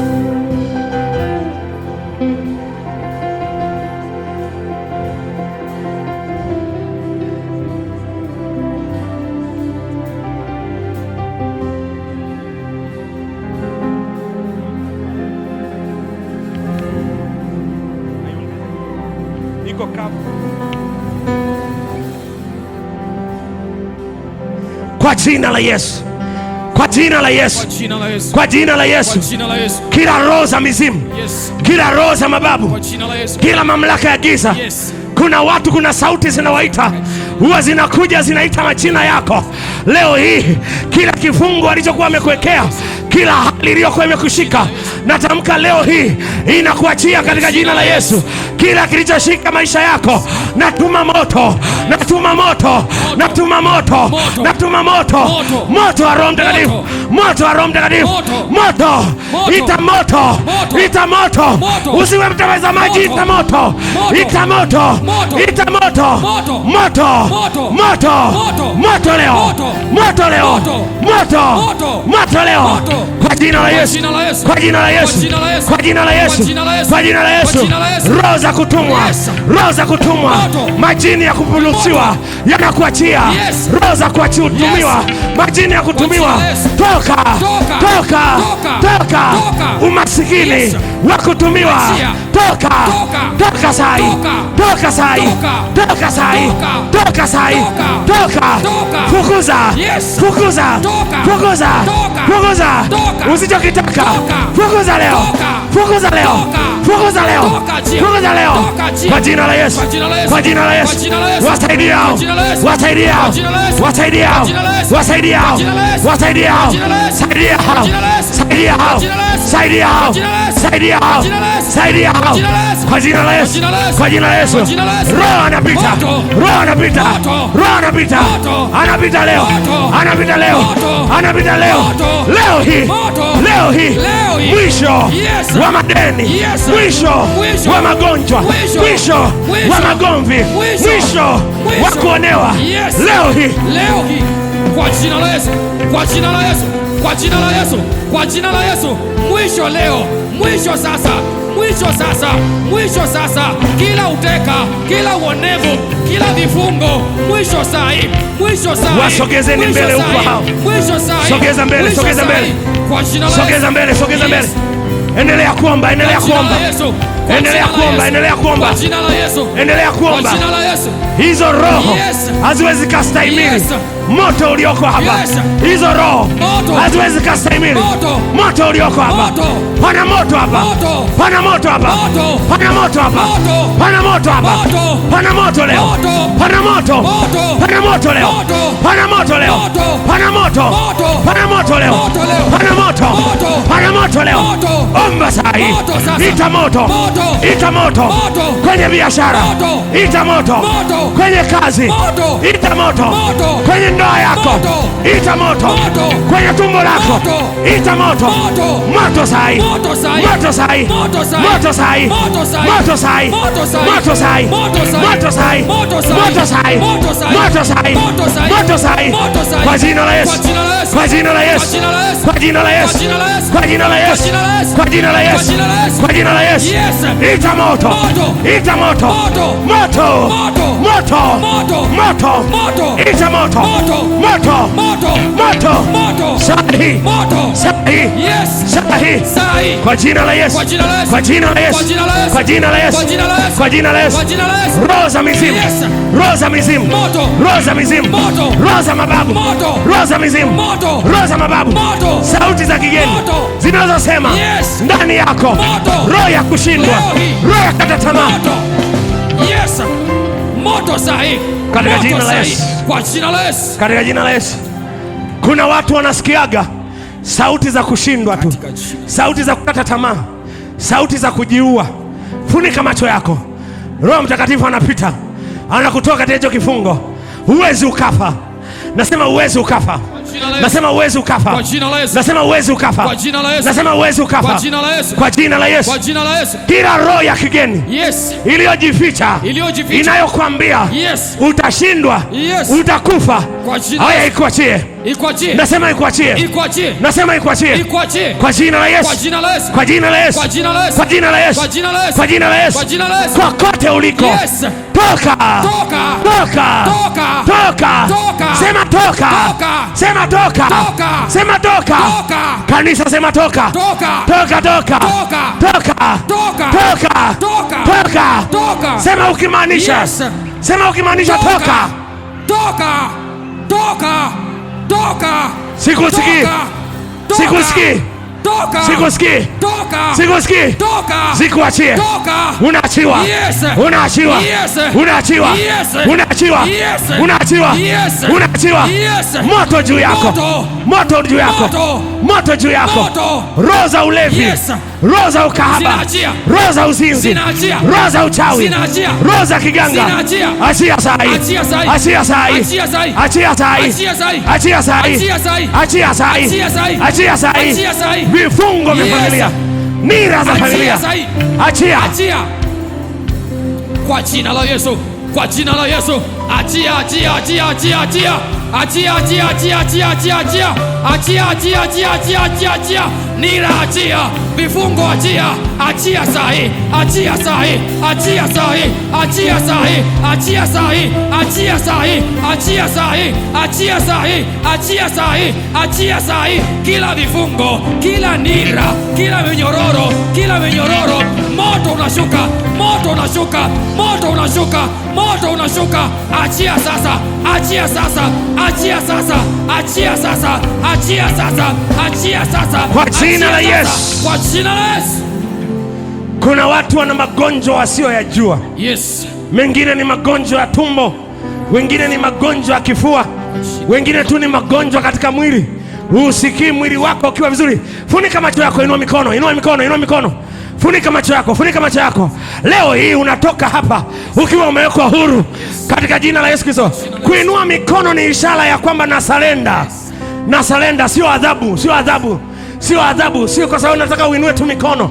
Maana yake Mungu niko tayari. Maana yake Bwana nihudumie. Maana yake Bwana nihudumie. I surrender. Are you ready? Yes. Kama kuna magonjwa yote yaliyojificha, kama kuna uvimbe wowote uliojificha, kama kuna HIV, kama kuna kansa, kama kuna TB, kama kuna kisukari, kama kuna pumu, kama kuna presha, kama kuna tezi dume, kwa jina la Yesu, kwa jina la Yesu, kwa jina la Yesu, na kuamuru saa hii kwa jina lako wewe niliyekutaja na wewe ambaye sijakutaja, haya ondoka, haya ondoka, haya ondoka, haya ondoka, toka, toka, toka, toka, toka leo, toka leo, kwa jina la Yesu, kwa jina la Yesu, kwa jina la Yesu. Kila vidonda vya tumbo, Yes. hedhi ya mfululizo. Kuna mmoja anasema kama mchungaji angejua ya kwamba wanatoka damu iliyopitiliza, hedhi ya mfululizo, naona inakata, naona inakata, Kwa jina la Yesu. naona inakoma, Kwa jina la Yesu. naona inakoma, Kwa jina la Yesu. maumivu ya hedhi Yes. yanakoma, Yes. mapepo, Yanakoma. roho za majini, Yes. mapepo Yes. yanayokuingilia Kwa jina la na Yesu. kufanya ngono na Kwa wewe jina la Yesu. leo hii, Leo hii. mwisho, Mwisho. mwisho, Mwisho. mwisho, Mwisho. mwisho leo, Mwisho. mwisho, Mwisho. mwisho leo, Mwisho. mwisho leo, Mwisho leo. mwisho leo, Mwisho leo. mwisho, Mwisho. toka, Mwisho. toka, Toka. toka leo, Toka leo. toka, Toka. toka leo, Toka leo. toka, Toka. toka leo, Toka leo. toka leo, Toka leo. toka, Toka. kwa jina la Kwa Yesu. jina la Yesu. Kwa jina la Yesu. Toka, toka, toka, achia. Toka leo kwa jina la Ndoto Yesu. za mapenzi, Yes. ndoto za mapenzi, Sikia. malini spirit, Sikia leo. na kuamuru Na kuamuru. haya, toka, Toka. toka, Toka. toka, Toka. toka, Toka. toka leo, Toka leo. toka, Toka. majini ya kike, Yes. majini ya kiume, Sikia. achia, Sikia. achia, Achia. achia, Achia. achia, Achia. toka, Toka. toka, Toka. toka leo, Toka leo. toka leo, Toka leo. toka, Toka. toka leo, Toka leo. toka. Toka. Kila addiction, Sikia. addiction za bangi, Zote sikia. addiction za sigara, Sikia. addiction ya pombe, Sikia. haya toka, Toka. mwachie, Wachie. tapika sahi, Achia. tapika, Tapika. tapika, Tapika. kile ulicholishwa, Yes. tapika, Tapika. tapika, Tapika. tapika, Tapika. tapika, Tapika. toka, Toka. toka, Toka. toka, Toka. tapika, Tapika. tapika, Tapika. tapika leo, Tapika leo. tapika leo, Tapika leo. mwachie, Mwachie. mwachie, Mwachie. mwachie, Mwachie. mwachie, Mwachie. mwachie leo, Achia leo. Yes, achia. Achia.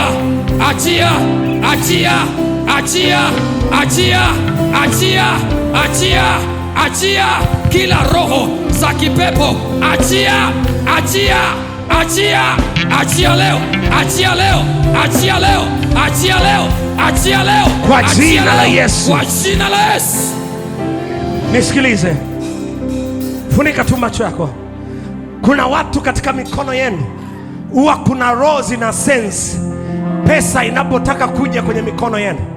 Kila zikihisi ya kwamba kuna hela inataka kuja katika mikono yenu, matatizo huwa yanainuka, ili yahakikishe yametumia hiyo hela mpaka iishe. Hela ikiisha, yale matatizo huwa yanaondoka. Nimeiona hiyo ikiwa kwenye maisha ya mtu mmoja. Ni mzunguko ambao unao. Huu ndio umekuwa ukileta umaskini katika familia yenu. Inua mikono, funika macho yako, inua mikono. Leo hii nasema, leo hii ni mwisho.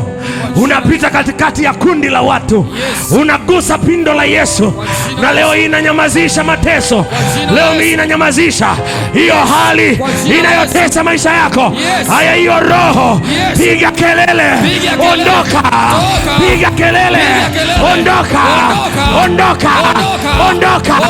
Piga kelele, ondoka! Ondoka! Mwachie! Mwachie! Mwachie! Mwachie leo! Mwachie! Mwachie! Mwachie! Mwachie! Mwachie leo! Mwachie leo! Mwachie leo! Mwachie! Kwa jina la Yesu! Kwa jina la Yesu! Roho za umaskini! Roho za umaskini! Roho za umaskini! Roho za umaskini! Loose now! Loose now! Loose! Loose!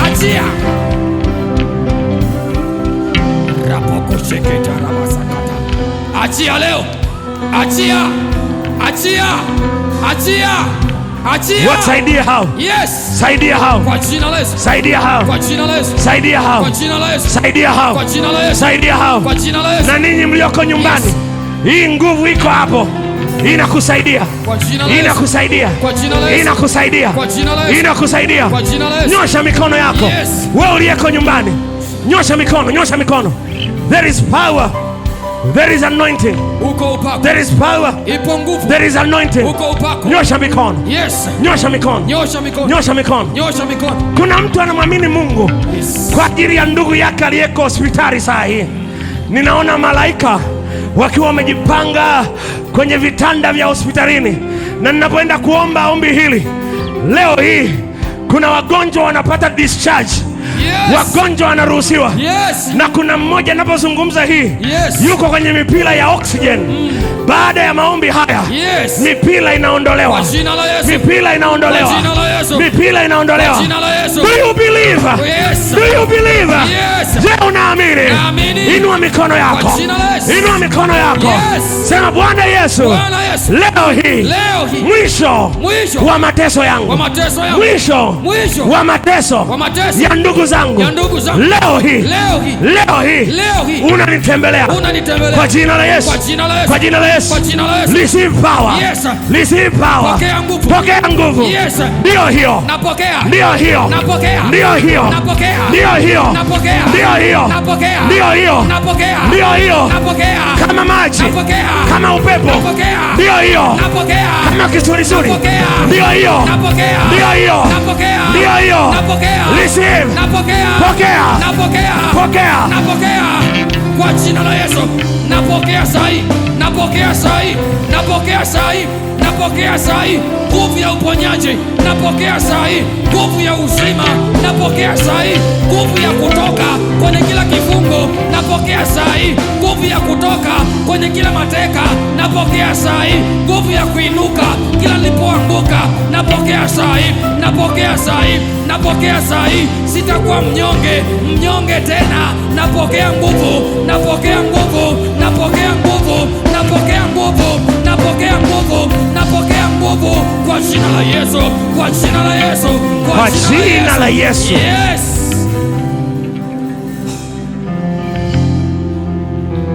Naomba wahudumu wanisaidie sasa kuandaa meza ya Bwana. Nataka tushiriki meza ya Bwana. Ukiwa umesimama hivyo hivyo, naomba wale wanaoenda pale katikati waende pale tafadhali. Thank you Jesus.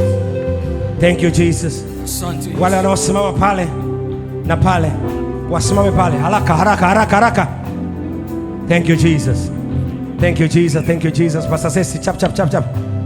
Na timu yako. Hallelujah. Thank you Jesus. Thank you Jesus. Thank you Jesus. Naomba wale wanaosimama pale na pale haraka, chap chap. Faith pale, haleluya, pale na pale. Tunataka tushiriki meza ya Bwana. Kama unaamini, najua tunashiriki meza ya Bwana kwa sababu moja.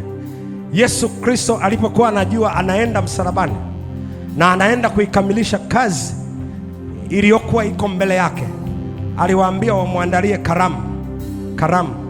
Na walipoandaa karamu, alihakikisha ya kwamba watu waliposhiriki, akawaambia fanyeni hivi kila mlapo kwa ukumbusho wangu. Sasa pale, naomba twende pale tafadhali. Faith, sogea pale. Haleluya. Margaret, we kimbia kule. Haleluya. Thank you Jesus. Haleluya. Thank you Lord. Thank you Jesus. Nataka ushiriki meza ya Bwana kama unaamini pamoja nami ya kwamba meza hii ya Bwana leo ni ya ukombozi wako. Mungu anaenda kukusaidia. Kuna magonjwa anaenda kumezwa na hii meza ya Bwana leo. Kuna umaskini unaenda kumezwa na meza hii ya Bwana leo. Kuna matatizo ulio nayo yanaenda kumezwa na meza hii ya Bwana leo. Inua tu mkono wako, inua mikono yako. Sema Bwana Yesu, ninaposhiriki leo, kama kuna magonjwa, kama kuna shida, kama kuna chochote kilichonishikilia, kinaniachia. Kama kuna nguvu yoyote ya giza iliyobaki, silaha yangu ya mwisho leo ni meza ya Bwana. Ni meza ya Bwana.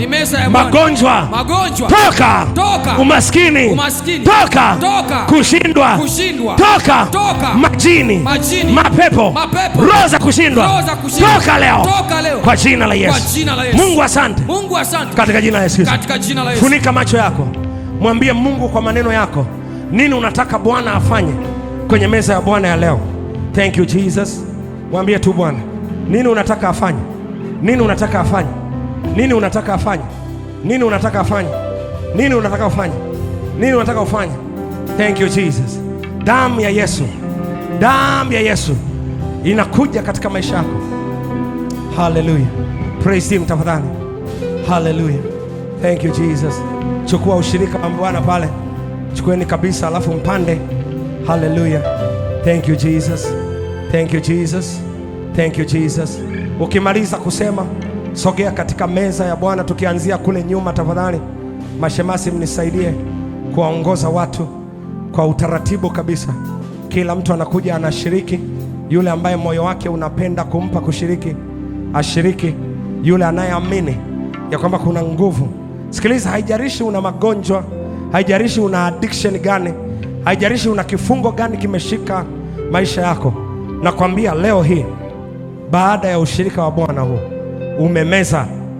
Meza hii ya Bwana imemeza kila shida, imemeza kila kinachokutesa, imemeza kila uharibifu katika jina la Yesu. Thank you Jesus. Hallelujah. Thank you Jesus. Damu ya Yesu, damu ya... Thank you Jesus. Endelea kuomba tu. Endelea kuomba. Mashemasi mkae karibu na hizo meza za ushirika wa Bwana. Kuna watu wengine hawataweza kustahimili ile nguvu Mungu anaiachilia hapo. Na kuna watu wengine wakishiriki hapa atasikia ni kama unaisikia kichefuchefu na unataka kwenda kutapika nje. Usizuie. Wewe ukisikia hiyo, kimbia tu kule nje. Fanya kile ambacho unasikia mwili wako unakuelekeza kufanya, sababu ndio uponyaji wa kimungu umeingia ndani yako. Thank you Jesus. Thank you Jesus. Korianda rabasi.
naita damu ya Yesu,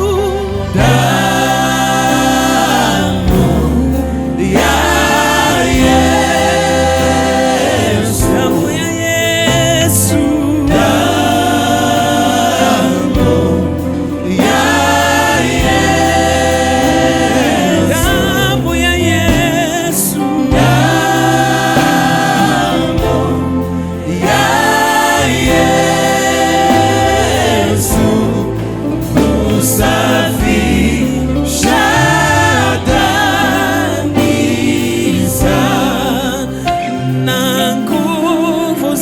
Shetani zimeshindwa na nguvu za Shetani, zimeshindwa na nguvu za Shetani, zimeshindwa. Asifiwe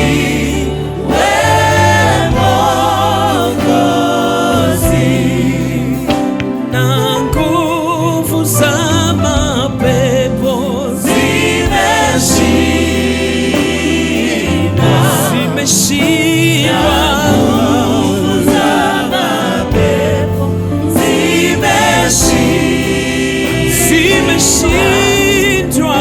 na nguvu za mapepo zimeshindwa. Asifiwe Mwokozi. Jesus. Na sisi leo Jesus. tunaimba hallelujah. Yes, Lord. Hallelujah, yes. Move, Jesus. Sisi tunaimba Move, Lord. Heal your people, Lord.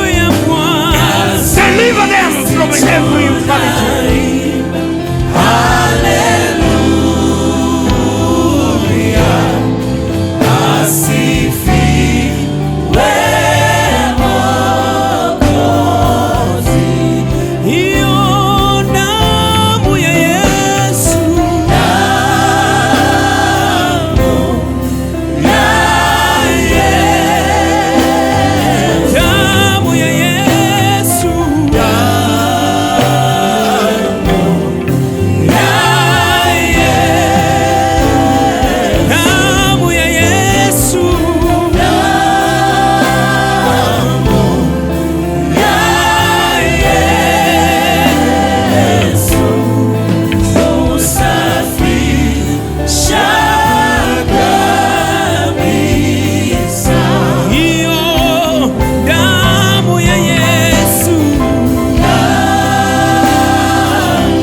Kuna mtu mmoja nasikia Mungu anamponya kansa ya tumbo.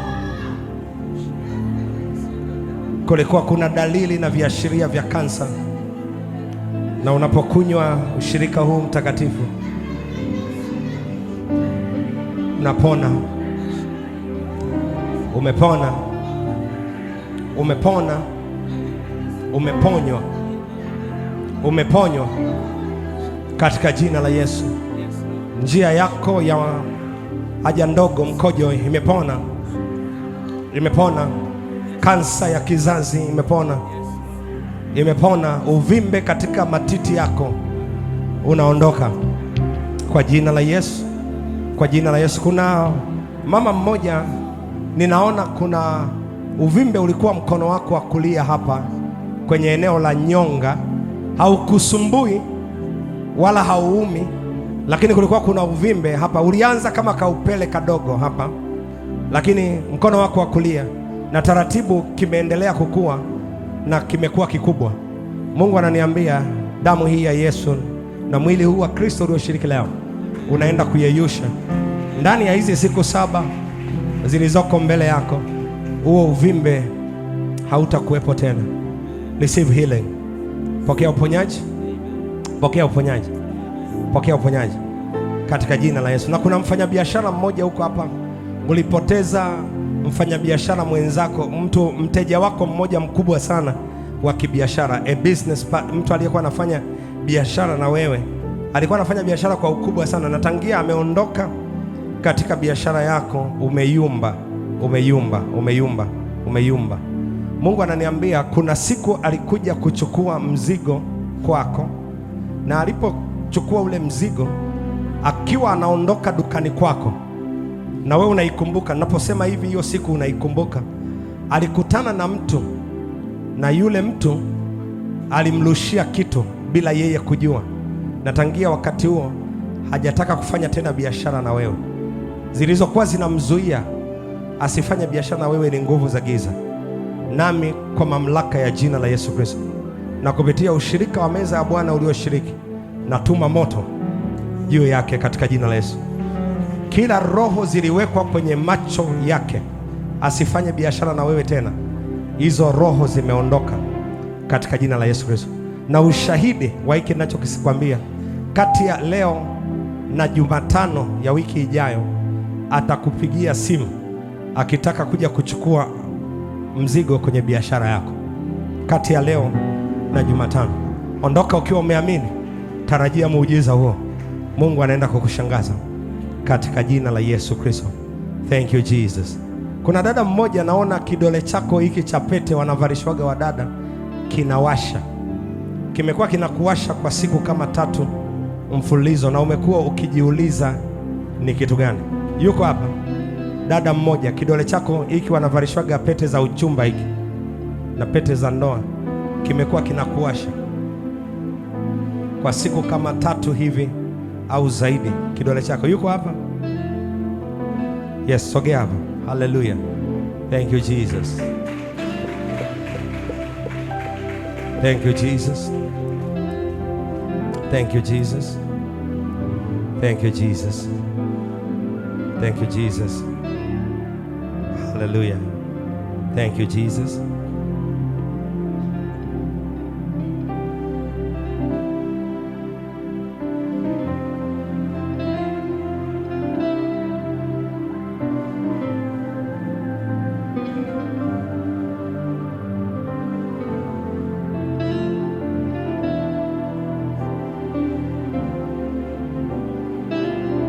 Thank you Jesus.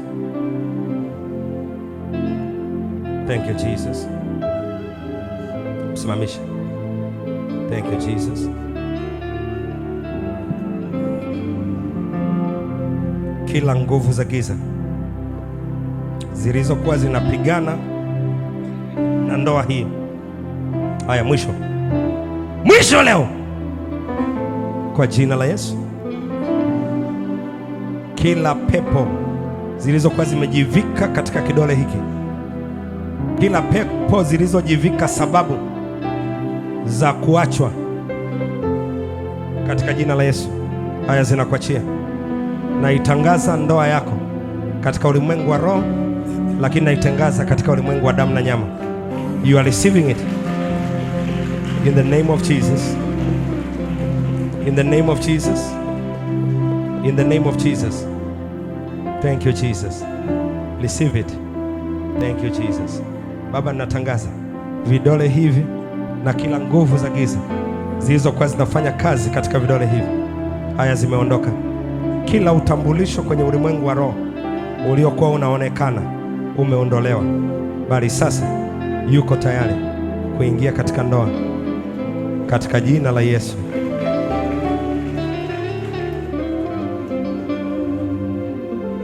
Thank you Jesus. Thank you Jesus. Kila dada mwenye shauku ya kuolewa, pale ulipokaa, nyosha tu mkono wako juu. Una shauku ya kuolewa, funika macho yako.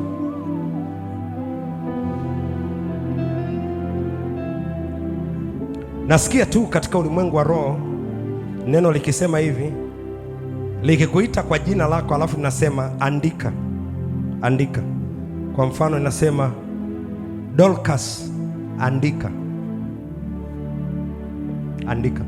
Alafu Roho Mtakatifu ananiambia mwambie huyo mtu aandike kwenye ulimwengu wa roho tarehe na siku anataka kufunga ndoa. Funika macho yako. Haya mambo mengine ni ya kiroho zaidi. Thank you Jesus. You never understand ninachokizungumza. Aya, andika. Unaweza ukasema tarehe 14 mwezi wa 12 Jumanne nataka kuolewa. Ijumaa nataka kuolewa. Jumamosi nataka, andika. Right now. Right now. Right now. Mwaka 2027 Aprili tarehe 15 nataka kuolewa. Andika. Andika. Nasikia lile neno tu ambalo Ibrahimu aliambiwa baada ya kuwa ametengana na Rutu, as far as you can see, kwa kadri ya umbali wa macho yako unavyoona, na ukapokee. Uwezi ukapokea kabla hujaona, kwa hiyo lazima uone. Mithali 23:7 anasema anavyoona mtu nafsini mwake ndivyo alivyo. You cannot receive something that you don't see. Kwa hiyo lazima uone kwanza ndio uweze kupokea. Are you ready? Are you ready? Umeona? Kuna mmoja nasikia tu kwenye ulimwengu wa roho sauti ikiniambia, anasema umri wangu umeenda. Alafu naisikia mbingu inacheka.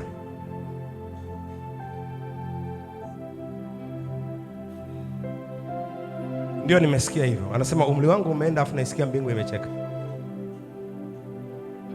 Thank you Jesus. Thank you Jesus. Thank you Jesus. Thank you Jesus. Umemaliza?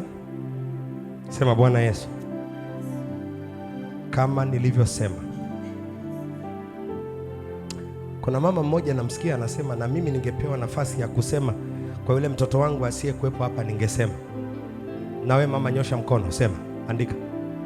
Andika. Andika. Andika tu.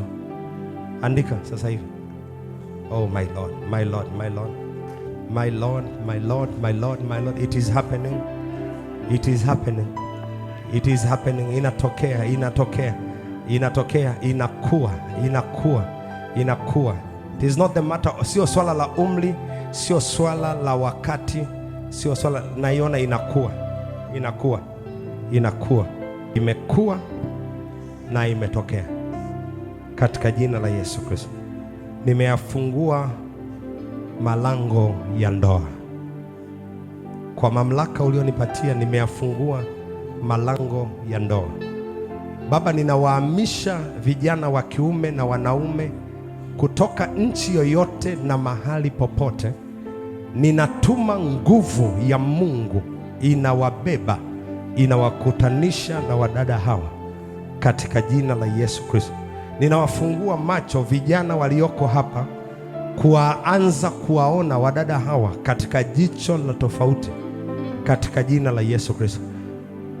My Lord, thank you Jesus. My God, my God, my God. Kuna dada umekuwa ukikimbiwa na watu kwa sababu ya madhaifu ulionayo. Umekuwa na madhaifu mengi sana kwenye maisha yako ambayo kila wakati kaka anapokusogelea huwa yanamfanya akukimbie. Kama yule binti alivyoambiwa, aliambiwa hivi, na dhambi zako zimesamehewa. Mungu ananiambia na udhaifu wako umeondolewa katika jina la Yesu Kristo. Thank you Jesus. Baba, asante. You are perfecting this lady. You are perfecting. Perfect them. Perfect them. Wakamilishe Bwana katika jina la Yesu. Mungu asante kwa kuwa imekuwa katika jina la Yesu Kristo. Na wewe sema amen. Sema amina. Sema amina. Sema amina. Sema amina. Kuna watu miongoni mwenu Mungu anawasukuma leo mkaandae sadaka ya shukrani, hata wakati mambo mengine hayajatokea. Nenda kafanye hivyo na Mungu akubariki sana. Wangapi wamekuja na sadaka ya fungu la 10? Tafadhali sogea mbele tumtolee Mungu. Umekuja na fungu la 10, sogea tumtolee Mungu. Hallelujah. Thank you Jesus. Kimbia tafadhali, nisiwe nje ya wakati na nikakuchelewesha kutoka tafadhali. Thank you Jesus. Kimbia tafadhali. Thank you Jesus. Hallelujah. Na unataka kutoa sadaka kwa njia ya mtandao, tuna akaunti yetu ya NMB, akaunti namba 403102000579. Unaweza ukatuma moja kwa moja fungu la 10, lakini unaweza ukatuma katika lipa namba yetu ya mtandao wa Yas namba 17459609. Ukituma pale tutakuwa tumeipata moja kwa moja. Unasikia nini kwa habari ya sadaka yako? Inua tu sauti yako, mwambie Mungu tu. Umesimama in the holy ground, ndio ninachokisikia tu. Umesimama katika nchi takatifu. Hallelujah. Unapokea? Sema tu. Unapokea. You are receiving it. You are receiving it. You are receiving it. Unapokea. Sema tu, katika hii nchi takatifu uliosimama. Hapo uliposimama ni nchi takatifu. Sema tu. Sema tu. Sema tu. Sema tu kwenye hiyo nchi takatifu. Sema tu. Mbingu inakusikia. Oh my Lord. Oh my Lord. Kilio chako na huzuni yako ni mwisho leo. Madeni ni mwisho leo. Mateso ni mwisho leo. Umaskini ni mwisho leo. Kazi za mateso na manyanyaso ni mwisho leo. Utakuwa ombaomba, utakuwa muhitaji, utakosa chakula, utakosa mavazi. Kila ulichokikusudia kinakuja.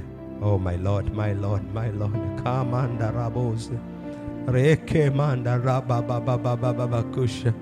There is power of God, power of God, power of God. Nguvu ya Mungu descending onto his people. Nguvu ya Mungu, nguvu ya Mungu, nguvu ya Mungu inawashukia watu saa hii, inawashukia watu, inawashukia watu, inawashukia watu. You are connected into your finances. Unaunganishwa sahihi katika utajiri wako, katika fedha yako. You are connected, you are connected, you are connected. Sahihi unaunganishwa, unaunganishwa, unaunganishwa. Mbingu iko is open, mbingu iko wazi, mbingu iko wazi, mbingu iko wazi, mbingu iko wazi. Right now, right now, right now, right now, right now, right now. Umasikini sio sehemu yako.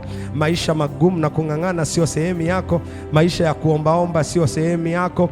Rama kashata raba baba baba sika, katika jina la Yesu Kristo. Fedha unazoziona katika ndoto zinatokea katika uhalisia, katika mikono yako. You have been dreaming, umekuwa ukiota fedha, ukiona fedha. Umekaa na watu wakuu, umekaa na mabunda na marundo ya fedha, lakini uyaoni katika mikono yako. Ninaona mbingu imefunguka na malaika amebeba na anakuja. Kila roho iliyokuwa inazuia, kila kilichokuwa kimezuia fedha yako na utajiri wako kwenye ulimwengu wa roho kimeachia, kimeachia. Kila aliyekuwa amesimama in the physical realm, amesimama katika ulimwengu wa damu na nyama na kusema asipewe, naona ameachia, naona ameachia. Mtesi ameachia, mtesi ameachia, mtesi ameachia, mtesi ameachia, mtesi ameachia, mtesi ameachia, mtesi ameachia. Mnyang'anyi amerudisha, mwizi amerudisha, mwizi amerudisha, mwizi amerudisha, mwizi amerudisha. Kilichoibwa kinarudishwa. Anasema katika Ayubu, amemeza mari, anayatapika. Wanatapika fedha yako, wanatapika utajiri wako, wanatapika, wanaitapika, wanaachilia, wanaachilia. Kibuyu, kibuyu kinavunjika, kibuyu kinavunjika, kibuyu kinavunjika. Madhabahu inavunjika, kafara juu ya madhabahu inaondolewa.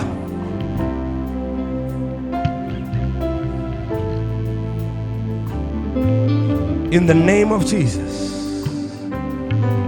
Thank you, Jesus. Karianda rabababakusha. Remekesete kakarabababakusha. Rekesete manda rabababakusha. Ukiweza kunena kwa lugha, hebu nena tu sahihi kama unaweza kunena kwa lugha. Pray in tongue, pray in tongue, pray in tongue, pray in tongue. Speak in tongues, speak in tongues, pray in tongues. Speak in tongues, speak in tongues, speak in tongues. Rikamanda rabo seke rababa. Omba tu sahi, omba sahi, omba sahi, omba sahi, omba sahi, omba sahi. Your doors are being opened. Your doors are being opened. Your doors are being opened. Milango yako inafunguka. Milango yako inafunguka. Malango yako yanawekwa wazi. Malango yako yanafunguliwa. Malango yako yanawekwa wazi.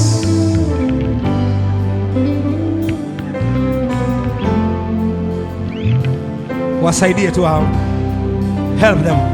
Saidia tu hao. Saidia tu hao. Saidia hao. Nguvu ya Mungu inawashukia. Saidia hao. Saidia hao. Saidia hao. Saidia hao.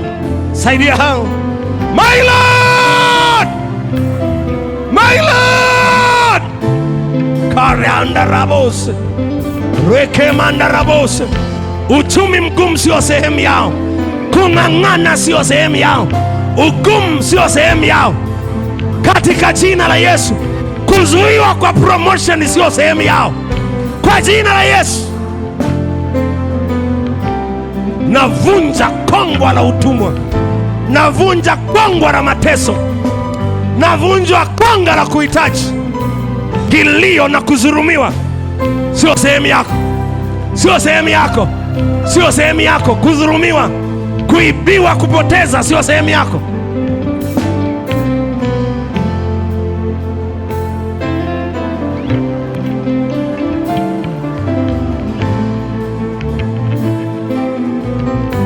You are breakthroughing. Unapenya. Kuna mtu namwona anapenya. Unatoka katika ugumu ulioendelea kwenye maisha yako kwa muda mrefu. Unapenya. Unapenya. Naona kuna mtu anapenya. Ni kama vile anatokeza kichwa, anapenya.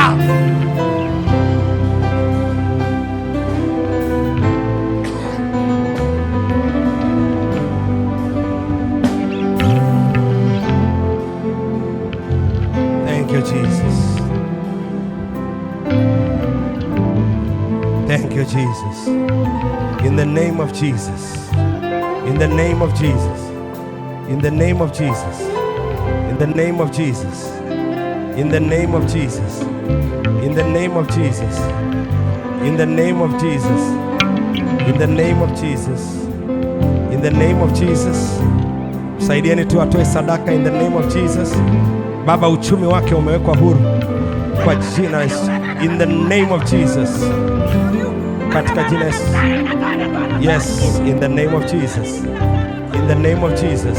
Yes, Lord, in the name of Jesus. In the name of Jesus. In the name of Jesus. In the name of Jesus.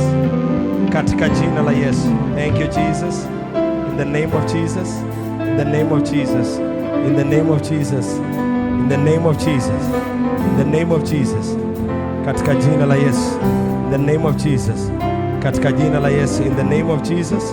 In the name of Jesus. In the name of Jesus. Katika jina la Yesu.